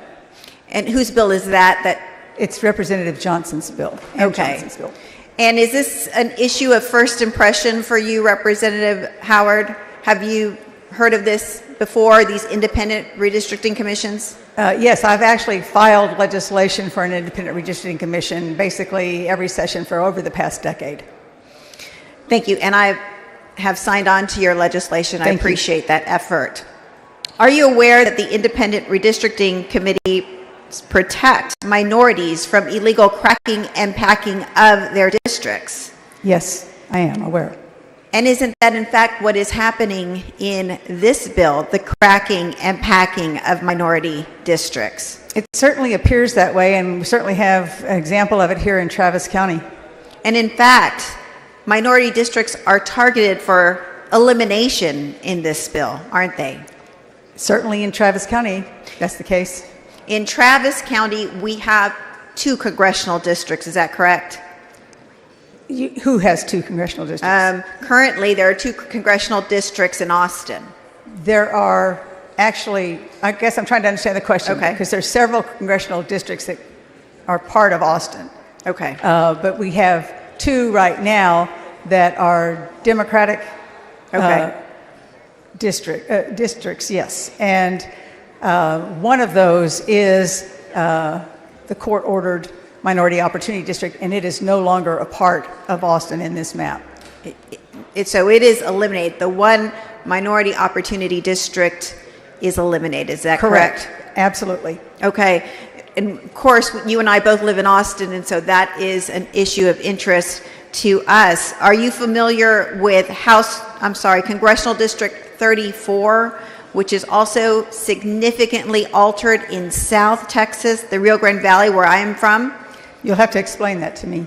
So currently in Congressional District 34, that community has chosen Vicente Gonzalez as their member of Congress. Were you aware of that? Yes. That's in South Texas. And did you know that in this bill, in that district, almost 70,000 new Anglo voters are added to that district, while at the same time, almost 25,000 Hispanic voters are removed from that district. Were you aware of that? I was not, but that does sound like it's diluting their representation. Do you know what the majority ethnic population in Brownsville, which is the large city in that district, is? I can imagine that it is Latino. It is over 95% Latino and growing in terms of Latino population. So do you have an understanding of why the Latino population would be decreased while the Anglo population is doubled to almost 70,000 extra voters in that district? I do not know why, other than it appears to be diluting their vote.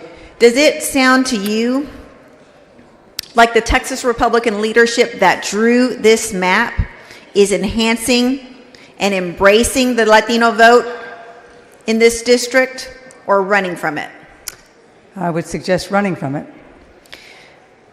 And so a reading on its face of this bill, on this map, makes it clear that this redistricting bill is an attack on Latino power, at least in Congressional District 34 in the Rio Grande Valley, is it not? Sounds like it. Are you aware that independent redistricting committees provide a fair and even forum for voters to be represented in Congress? Absolutely. Are you aware that independent redistricting committees provide more transparency and more public input in the map drawing process? Absolutely, they're a part of the process. Were you aware that we have not had a hearing where the public has been allowed to weigh in on this map that is before us, we will be voting on today? I'm aware. Are you aware that the independent redistricting committees are already in use by other states and have improved their redistricting process? Absolutely, that's the case. This is a great amendment. Thank you. Time has Thank you. expired. Move adoption. Chair recognizes Mr. Hunter to speak in opposition to the amendment. I'm going to be moving to table.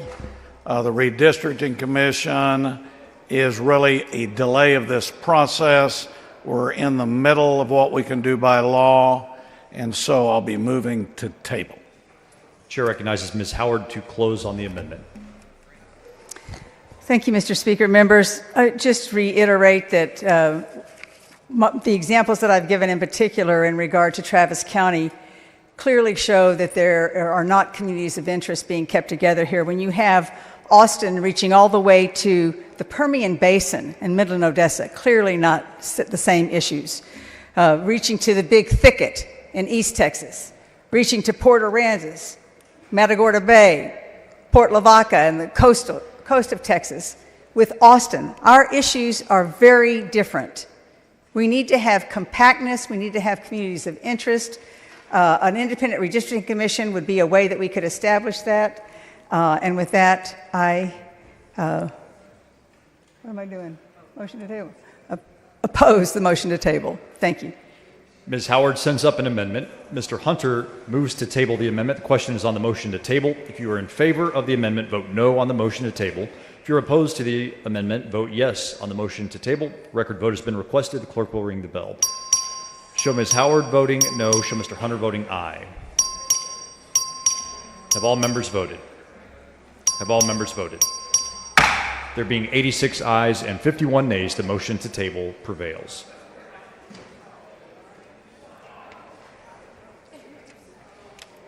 Following amendment, the clerk will read the amendment. Amendment by Plescia. Chair recognizes Ms. Plescia.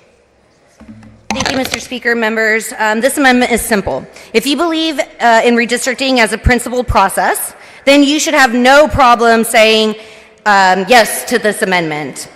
What it does is basically says that we will not do redistricting without having a census. For over two centuries, the accepted norm of American democracy has been redrawing maps once a decade so that the peoples represented are based on accurate official population data.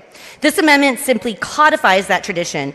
Redistricting should only occur within 2 years of a census when population numbers are fresh and reliable.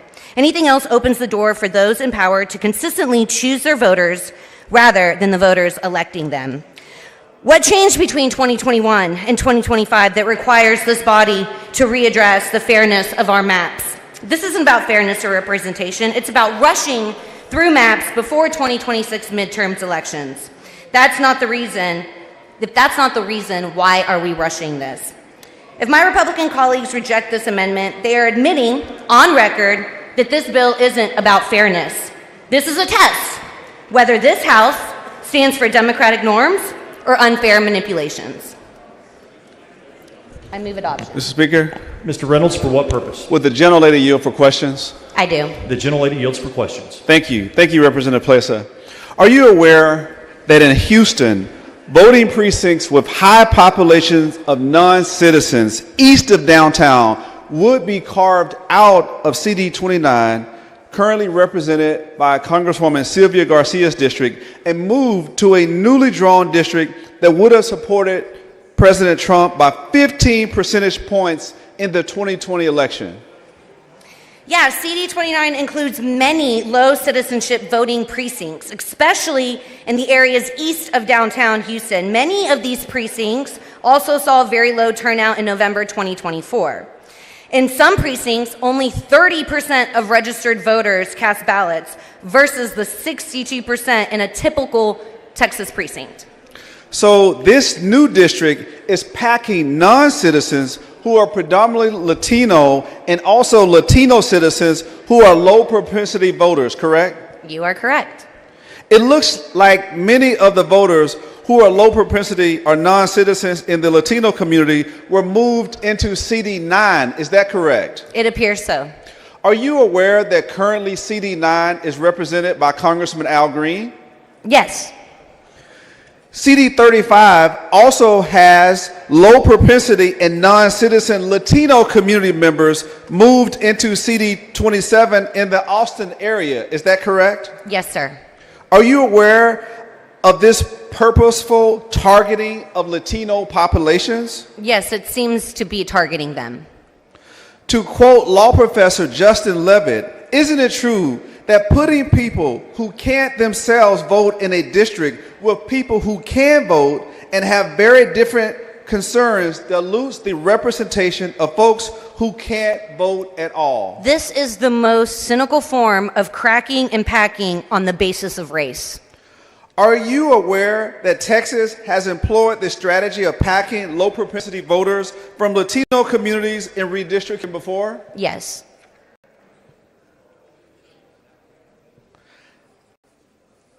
And are you aware, finally, that based on the 2020 census, that 95% of the growth in Texas was because of minority population, African Americans, Hispanics, and Asians? Are you aware of that? That's what the last census showed us, and that's the information that we went by. Thank you. Thank you very much. Chair recognizes Mr. Hunter in opposition to the amendment. Mr. Speaker, members, I'll be moving to table. Again, it's changing the census date, which basically is a delay. I'll be moving to table. Chair recognizes Ms. Plesa to close on the amendment. Members, at its core, this amendment is about trust in our democratic process. For over 2 centuries, we have relied on the census to ensure redistricting reflects real communities and real people, not political timelines. If we rush this process, we undermine that trust. This amendment doesn't change the rules, it simply ensures that we play by them. I respectfully ask for your support and move adoption. Ms. Plesa sends up an amendment. Mr. Hunter moves to table. The question is on the motion to table. If you're in favor of the amendment, vote no on the motion to table. If you're opposed to the amendment, vote yes on the motion to table. A record vote has been requested. The clerk will ring the bell. Show Mr. Hunter voting aye. Show Mr. Verdell voting aye. Have all members voted? Have all members voted? There being 84 ayes and 52 nays, the motion to table prevails.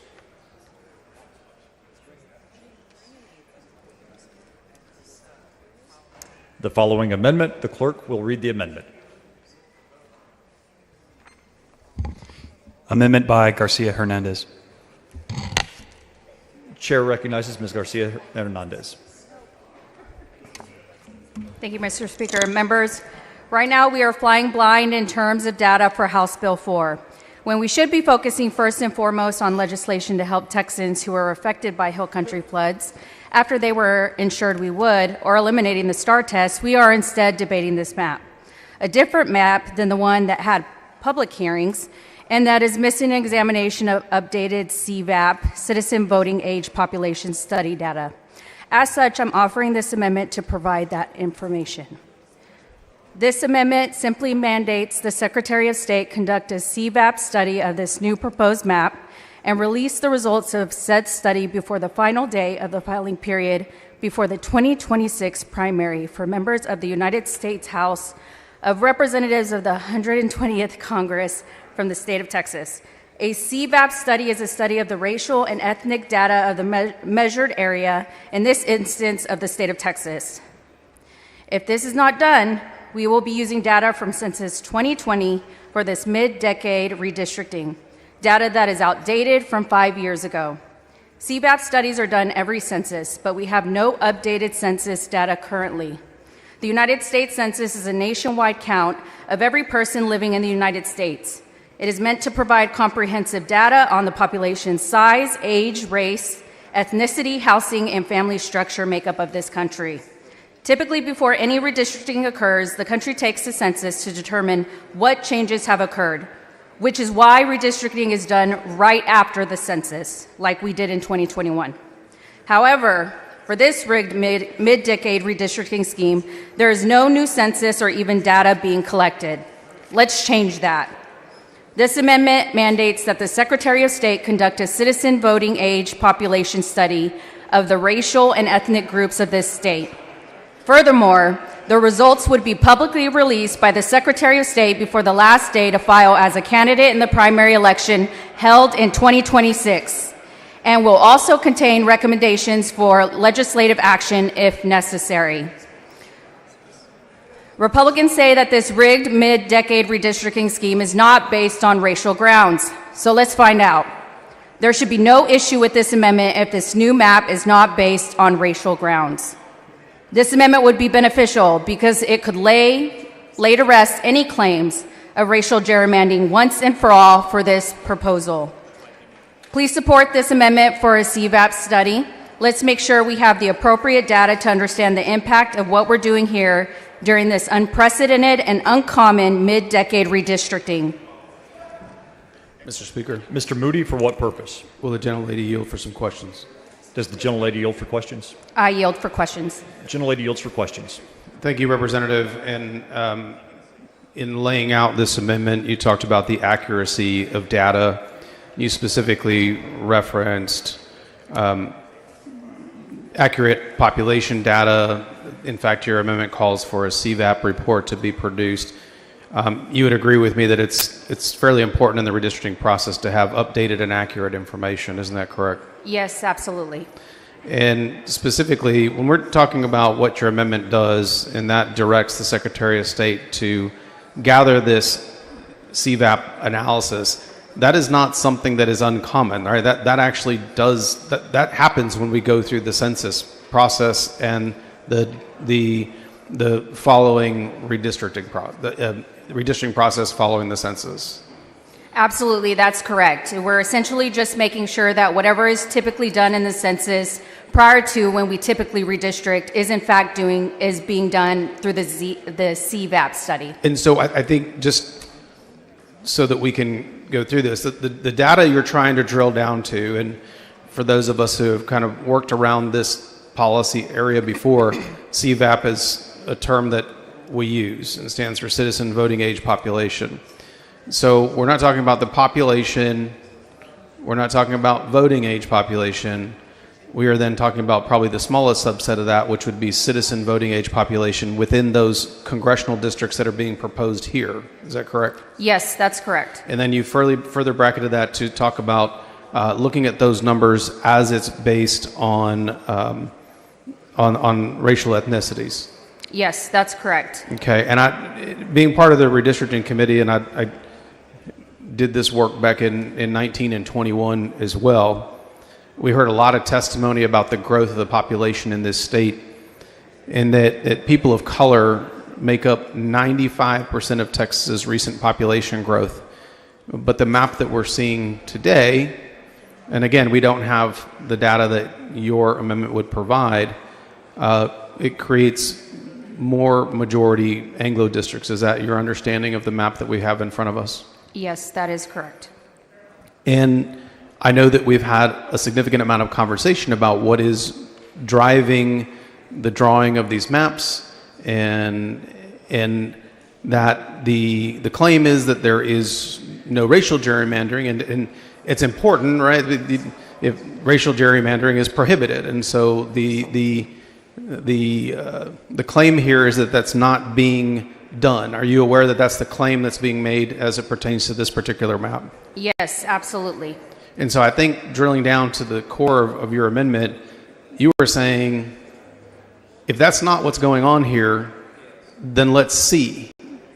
Because we don't see the CVAP numbers for these racial ethnicities. We are not seeing the CVAP data as current today. We are only seeing it as a snapshot of 2020. Is that correct? Absolutely. There's only been 5 years that have passed since the census. Clearly, Texas has been growing in population. We want to make sure that the CVAP reflects, as far as that the particular redistricting that's going on right now, the mid-decade redistricting, in fact, is not racial gerrymandering. Yes, and so I think that it's always best to be accurate with data, particularly when we're talking about protected, we have legal protections around certain types of gerrymandering. However, we're operating without that most current information. And if this didn't have those impacts, your amendment would actually allow us to bring that to light through the Secretary of State, and it would actually bring it to light before the filing deadline when these maps become effective. Yes, that's correct. And then secondarily, though, your amendment has a component to it that states if there are things that need to be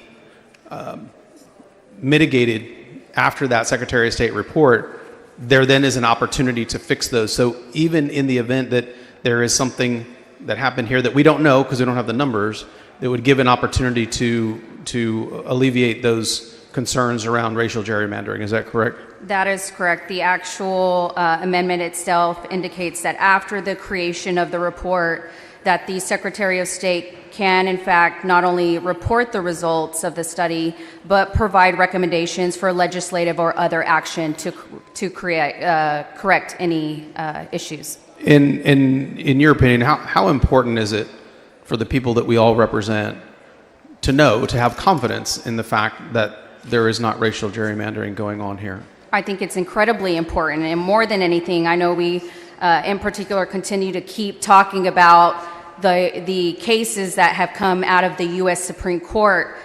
We want to make sure that this particular map does not violate both Section 2 of the VRA as well as the 14th and 15th Amendments as well.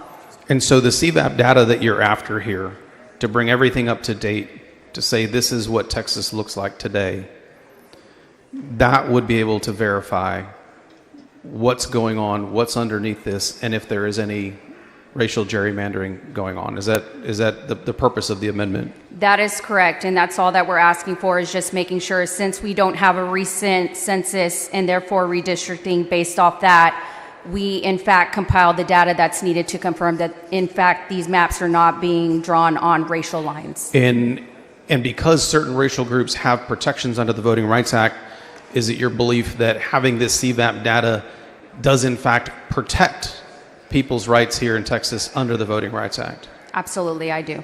Thank you very much, Representative. Thank you, Representative.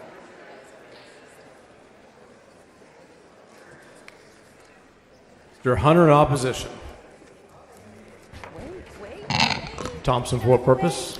I want to know if the gentleman yield. Not just yet. Okay. Not at this time. Members, I'll be moving to table. The purpose of this amendment is to get the Secretary of State to get involved into data and census. And to me, it is basically another delay process. So my view is I'll be moving to table. Now I'll answer questions. Thompson, for what purpose? Will the gentleman yield? Gentleman yield for questions? Thank you. Yields for questions. Thank you, Mr. Chairman. I'd like to ask you just three things and I'm through. Was that any consideration in looking at the Congressional District Number 9, the HCVA, the Hispanic voting age population in 9 after your substitute? Because it seems to show that they are barely 50% of Hispanics in that area. Was that by accident? No, the data shows that the substitute made it at 50.15. Okay, so then, it modified. Okay, then, and I also noticed, and that were some changes made in splitting precinct 414 in 4 different ways. At 4 different times. And what was the purpose of splitting that precinct those 4 different times? Personal knowledge, none, just the criteria of So you don't know what kind of... not specific knowledge. Okay, then, so that was, the criteria was considered in, you don't know what criteria was utilized? The council looked at all the criteria. I personally did not. But you're not aware of what was that criteria that caused the splitting? No, ma'am. And lastly, there was also a splitting of precinct 533 and 386 in that area as well. Do you know the purpose of splitting those precincts? Same answer on that. You don't know what data may have been considered? No, just relied on council and they went through everything. Thank you very much. Thank you. Move to table. Senator Hernandez to close. Thank you, Speaker and members. I understand that Representative wants to do a motion to table. All we're asking here is that we make sure that the maps that in fact are being drafted are not infringing on and illegal in violating both Section 2 of the BRA as well as the 14 and 15 amendments. This is not anything different that's done during the census prior to whenever we typically redistrict. And so all we're asking is that the CVAP study be done and that it be done in a timely way, that people are aware of how it impacts them prior to the last day of filing for the primary for congressional candidates here in the state of Texas. So I would ask respectfully that all of you vote in making sure that we are transparent, that we are making sure that we are not violating these laws, and that we are making sure that Texans recognize that we are not in the business of silencing our communities and our people. I respectfully ask that you vote against the motion to table. Thank you. Ms. Hernandez sends up an amendment. Mr. Hunter has moved to table. The questions on the motion to table, clerk, ring the bell. Show Mr. Hunter voting aye, Ms. Garcia Hernandez voting nay.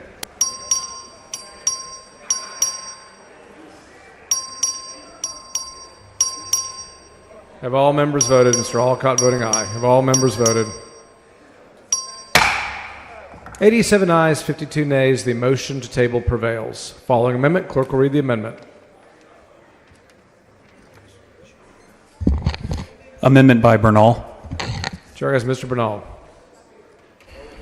Mr. Speaker. Mr. Massoud, for what purpose? Raise a point of order against further consideration of the Bernal Amendment under 2 on the grounds that it is not germane. Bring your point of order down front.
The point of order has been withdrawn. The amendment has been withdrawn.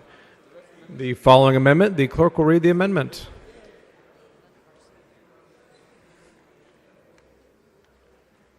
Questions for the author? Be polite, be a gentleman.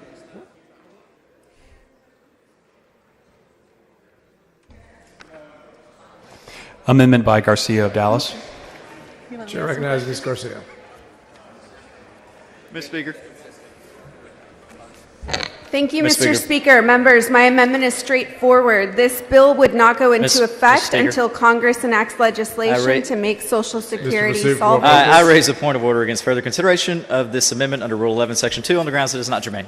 Bring your point of order down front.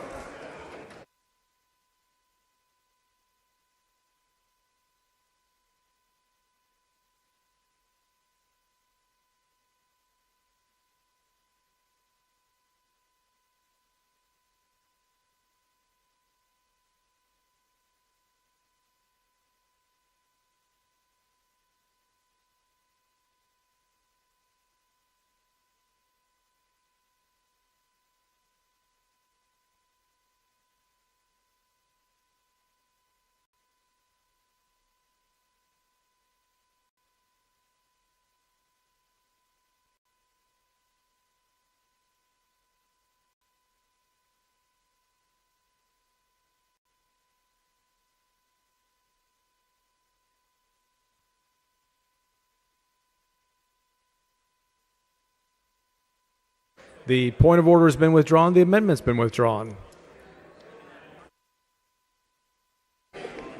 Mr. Speaker. Ms. Jones, for what purpose? Parliamentary inquiry. State your inquiry. Did you know how many members accepted DPS supervision over the last 24 hours? Chair is not advised. Do you know that each member Ms. was Jones, for assigned? what purpose? Oh, my apologies. Parliamentary inquiry. State your inquiry. Do you know that each member that was assigned a DPS supervision had 2 members assigned to them 24 hours a day? Chair is not advised. Thank you. Mr. Speaker? Jones, for what purpose? Parliamentary inquiry. State your inquiry. Do you know, or was there an account taken of the assignments that DPS officers were pulled off of before being assigned to surveillance members of the Texas House? Chair is not advised. All right. Last question. Parliamentary inquiry. State your inquiry. Do you know that the tasks that were assigned previously to being assigned to members were high-level investigations, sex crime, as well as fraud division officers were pulled to surveillance House members? Chair is not advised. Thank you.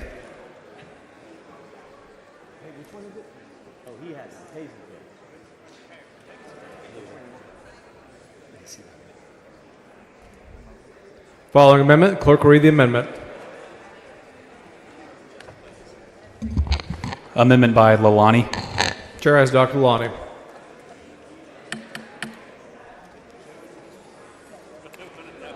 Mr. Speaker. Suit for what purpose? I raise a point of order against further consideration of the Lalani amendment under Rule 11, Section 2 on the grounds that it is not germane to the bill. Bring your point of order down front. Thank you.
The point of order has been withdrawn. The amendment's been withdrawn. Following amendment, clerk will read the amendment.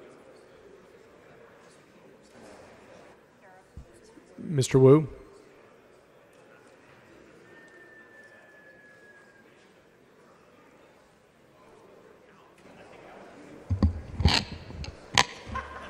Amendment by Wu.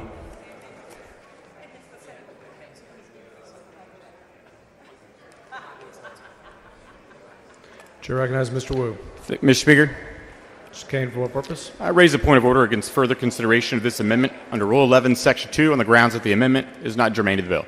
Bring your point of order down front.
Mr. Kane raises a point of order against further consideration of the Wu Amendment, Amendment number 11, under Rule 11, Section 2, on the grounds that the amendment is not germane to the bill.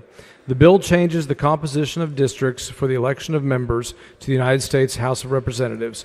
The Wu Amendment makes the effective date of the bill contingent on a matter that is not even remotely related to the congressional redistricting. The amendment is not germane. Accordingly, the point of order is sustained.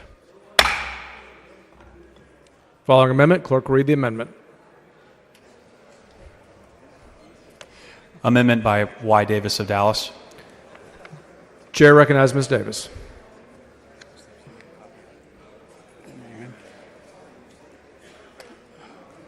Thank you, Mr. Speaker and members. This is an amendment that I'm bringing forth to the body because I think we have kind of gotten off pace, and I just want to make sure that we understand that we passed a redistricting bill in 2021. For the most part, more than 80% of this body was a part of that bill. Maybe 85% of us are the same ones who passed this bill in 2021. So I'm bringing this back for consideration because I think it's important that you realize that the tweaks that I made are amendments that we offered during that time. But I don't know why we're changing something we did in 2021. Chairman Hunter presented a redistricting bill. This body voted on it. We considered the facts that you have to consider where it deals with all of the guidelines. I'm just wondering, why are we changing this bill? Why are we doing this again? And so I'm wondering, when did this notion that we now don't consider communities of interest, we don't consider breaking up political subdivisions, this winner-take-all approach that says because we can, we're going to diminish the presence of districts that have been here. So I'm just wondering, why wouldn't we go back to what we did as a body? Are these Texas decisions or somebody else's decisions? Because we did this in 2021. So my map, C2165, basically puts people back together. They talked about coalition districts. Well, the map that you presented creates coalition districts already. Your map that Chairman Hunter has today creates coalition districts. So we know there are some form of coalition districts you can have. Notwithstanding what the Justice Department said, there is a way to have coalition districts. It's just how we define them. And I would submit that your map allows them, if they are coalition districts between Hispanics and Anglo districts, and Hispanic and African American districts are unacceptable. Again, this issue of race continues to be some of the guiding factors that's leading us to this divide. As Texans, we have had 4 congressional seats for African American districts to represent the African American community in the state of Texas, beyond our geographic, but also the state of Texas. And we're now going to diminish that, knowing that our population, African American community, has grown. We're going to put a map in place that would diminish it down to 2. Just doesn't make sense that if Texas is who we say we are, one state for Texas, why then would we eliminate districts where minority representation is diminished? We cannot have a state where we believe that we would minimize the impact of every voter in this state. And we know this map does that. So this amendment basically clarifies that the districts that we're pairing, because we have pairings, but we have much fewer pairings than on the map that's being presented today. We did not break up communities' interests. We made sure that we limited the splitting of counties, all of the factors that would make Texas as strong as possible. And so with that, Mr. Speaker, members, I'd ask that you consider what's good for Texas and for Texans. How do we do what's right for Texas? And this map would at least maximize what you all did in 2021, and I say you all because you were the majority then, and it allows us other citizens in Texas to have a presence because we are here as well. And so I would just encourage you to look at the growth, the population growth, and how we move districts to support the growth of this state. We are all one, we say, but yet we're willing to take away from districts, take districts away. So I would ask you to consider Congressional Plan C-2165. It creates African American districts and Hispanic districts at CVAP 50 plus. So we meet the standards that the Justice Department has said we need to do. It does fewer pairings. We pair many less districts than the current map before us. So again, I think this is a compromise of how do we maximize the presence. You still, as a majority, have maintained the presence that you created in 2021, but it allows us also to maintain and recognize the growth of the communities across the state. With that, Mr. Chairman, Mr. Speaker, I move adoption. Mr. Basu, for what purpose? Would the lady yield for questions? Is the lady for questions? Sure.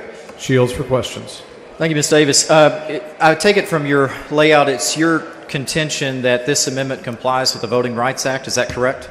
Yes, sir, that's correct. I looked at the data for the 2024 election for Donald Trump in Texas and looked at the partisan performance of these districts that you have put together in this plan.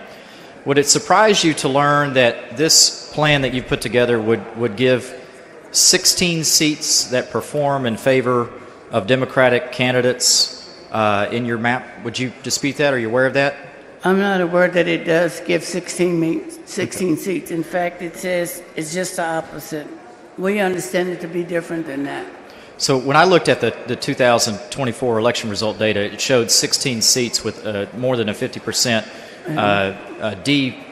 partisan performance, and that would be an increase of 3 seats over what is currently there. Are you aware of that? I'm thinking your data must be different than mine, Sure. and therefore, because we see it as 12 Democratic seats versus 16. But let's assume with me for a moment that it is 16.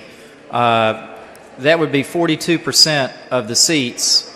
Are you aware that the Democratic Party and congressional candidates in 2024 only got 40.39% of the vote? No, I just suggested that I think we have different information because we don't have 16 seats, and according to the data we have, we say it only takes us 12, so I don't have that same information. Understood. We'll take a look at the data. Thank you, ma'am. All right. Thank you. Mr. Speaker, Mr. Glenn, for what purpose? will the gentlelady yield for questions? Gentlelady yield for questions? Yes. She yields for questions. Ms. Davis, can I ask where this map came from?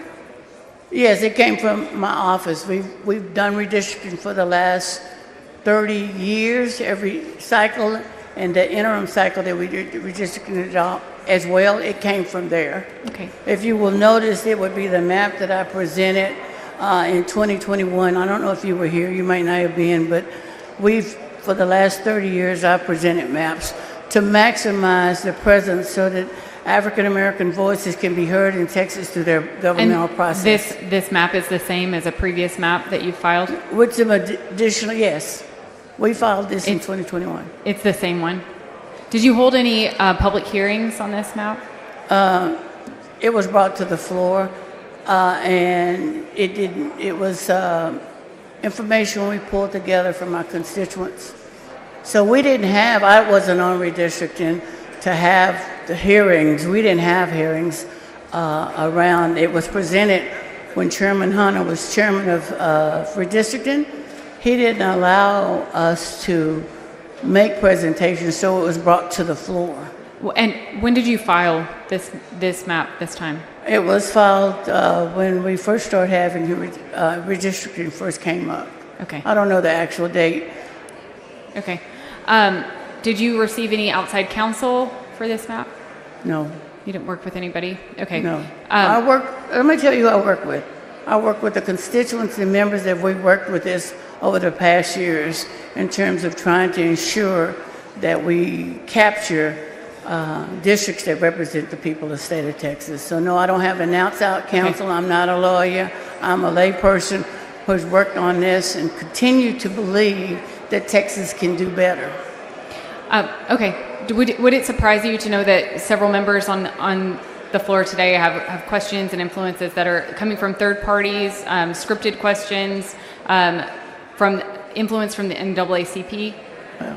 Well, would you be surprised that in the last 30 years that every redistricting I've offered maps, because my person in my office works on maps over the years, would you be surprised about that?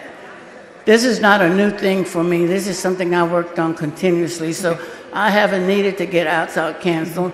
I'm involved in the community, the state, and redistricting over the years.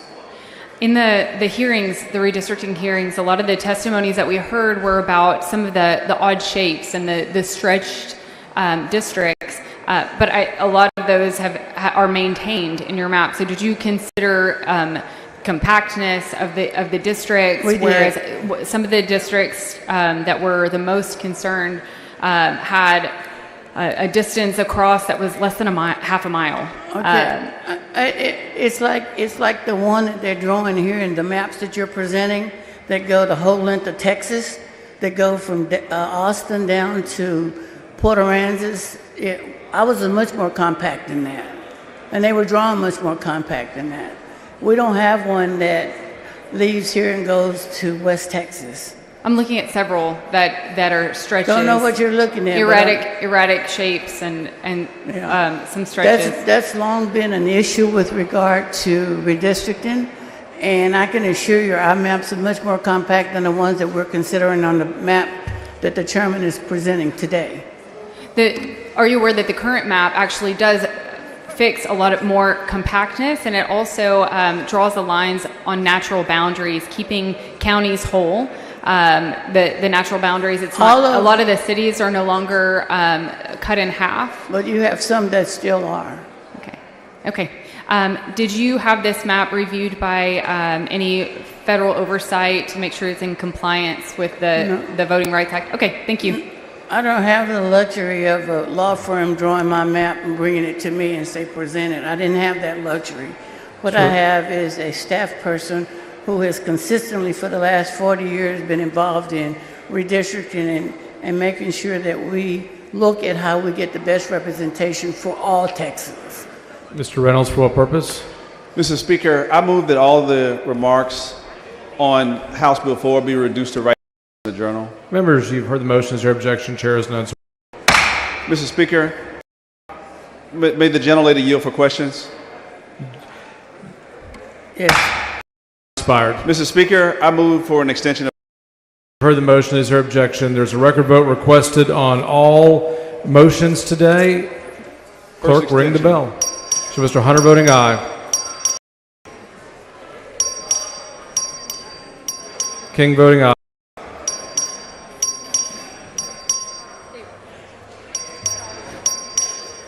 Have all members voted? Have all members voted? 110 ayes and 23 nays. The motion to extend time fails. Mr. Speaker. Mr. Reynolds, for what purpose? Would the gentlelady yield for questions? Well.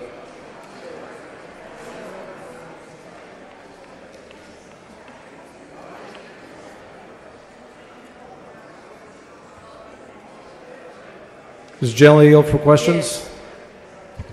Yes. She yields for questions. Thank you, Mr. Speaker. Representative Davis, what does refresh my memory, what does your amendment seek to do? Actually, we seek to maximize the growth and development of the communities that live here in Texas. We had a base map. I took the base map that we passed in 2021 out of this chamber to make sure that we comply with the rules of engagement as it relates to the redistricting process. And we looked at ways to ensure that we didn't minimize and not take away from any of the constituents. So this map seeks to do that. So one of the challenges that they brought forth with redistricting is that the CVAP and the Justice Department said that they need to be 50 plus. So we attempted to make that 50 plus for these districts we're presenting. The amendments to, that's all we did, was to comply with what Justice Department said. So just so we're clear for purposes of this discussion, your amendment is based on the census data from the 2020 census. Is that correct? That's correct. And isn't it true that for redistricting, the normal course of redistricting is after we get a census every decade? That's correct.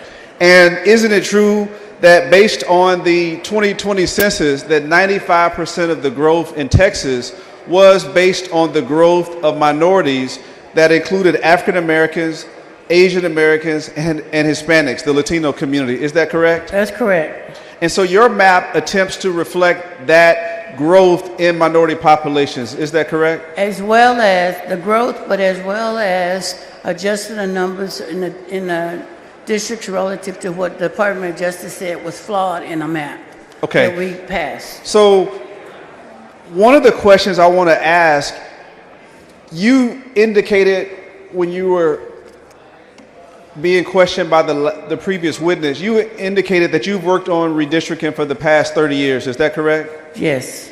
And so you know a little bit about redistricting, correct? Just a tad bit. It changes. It's evolving. I never knew us to do this. Is it unusual to have a mid-decade redistricting?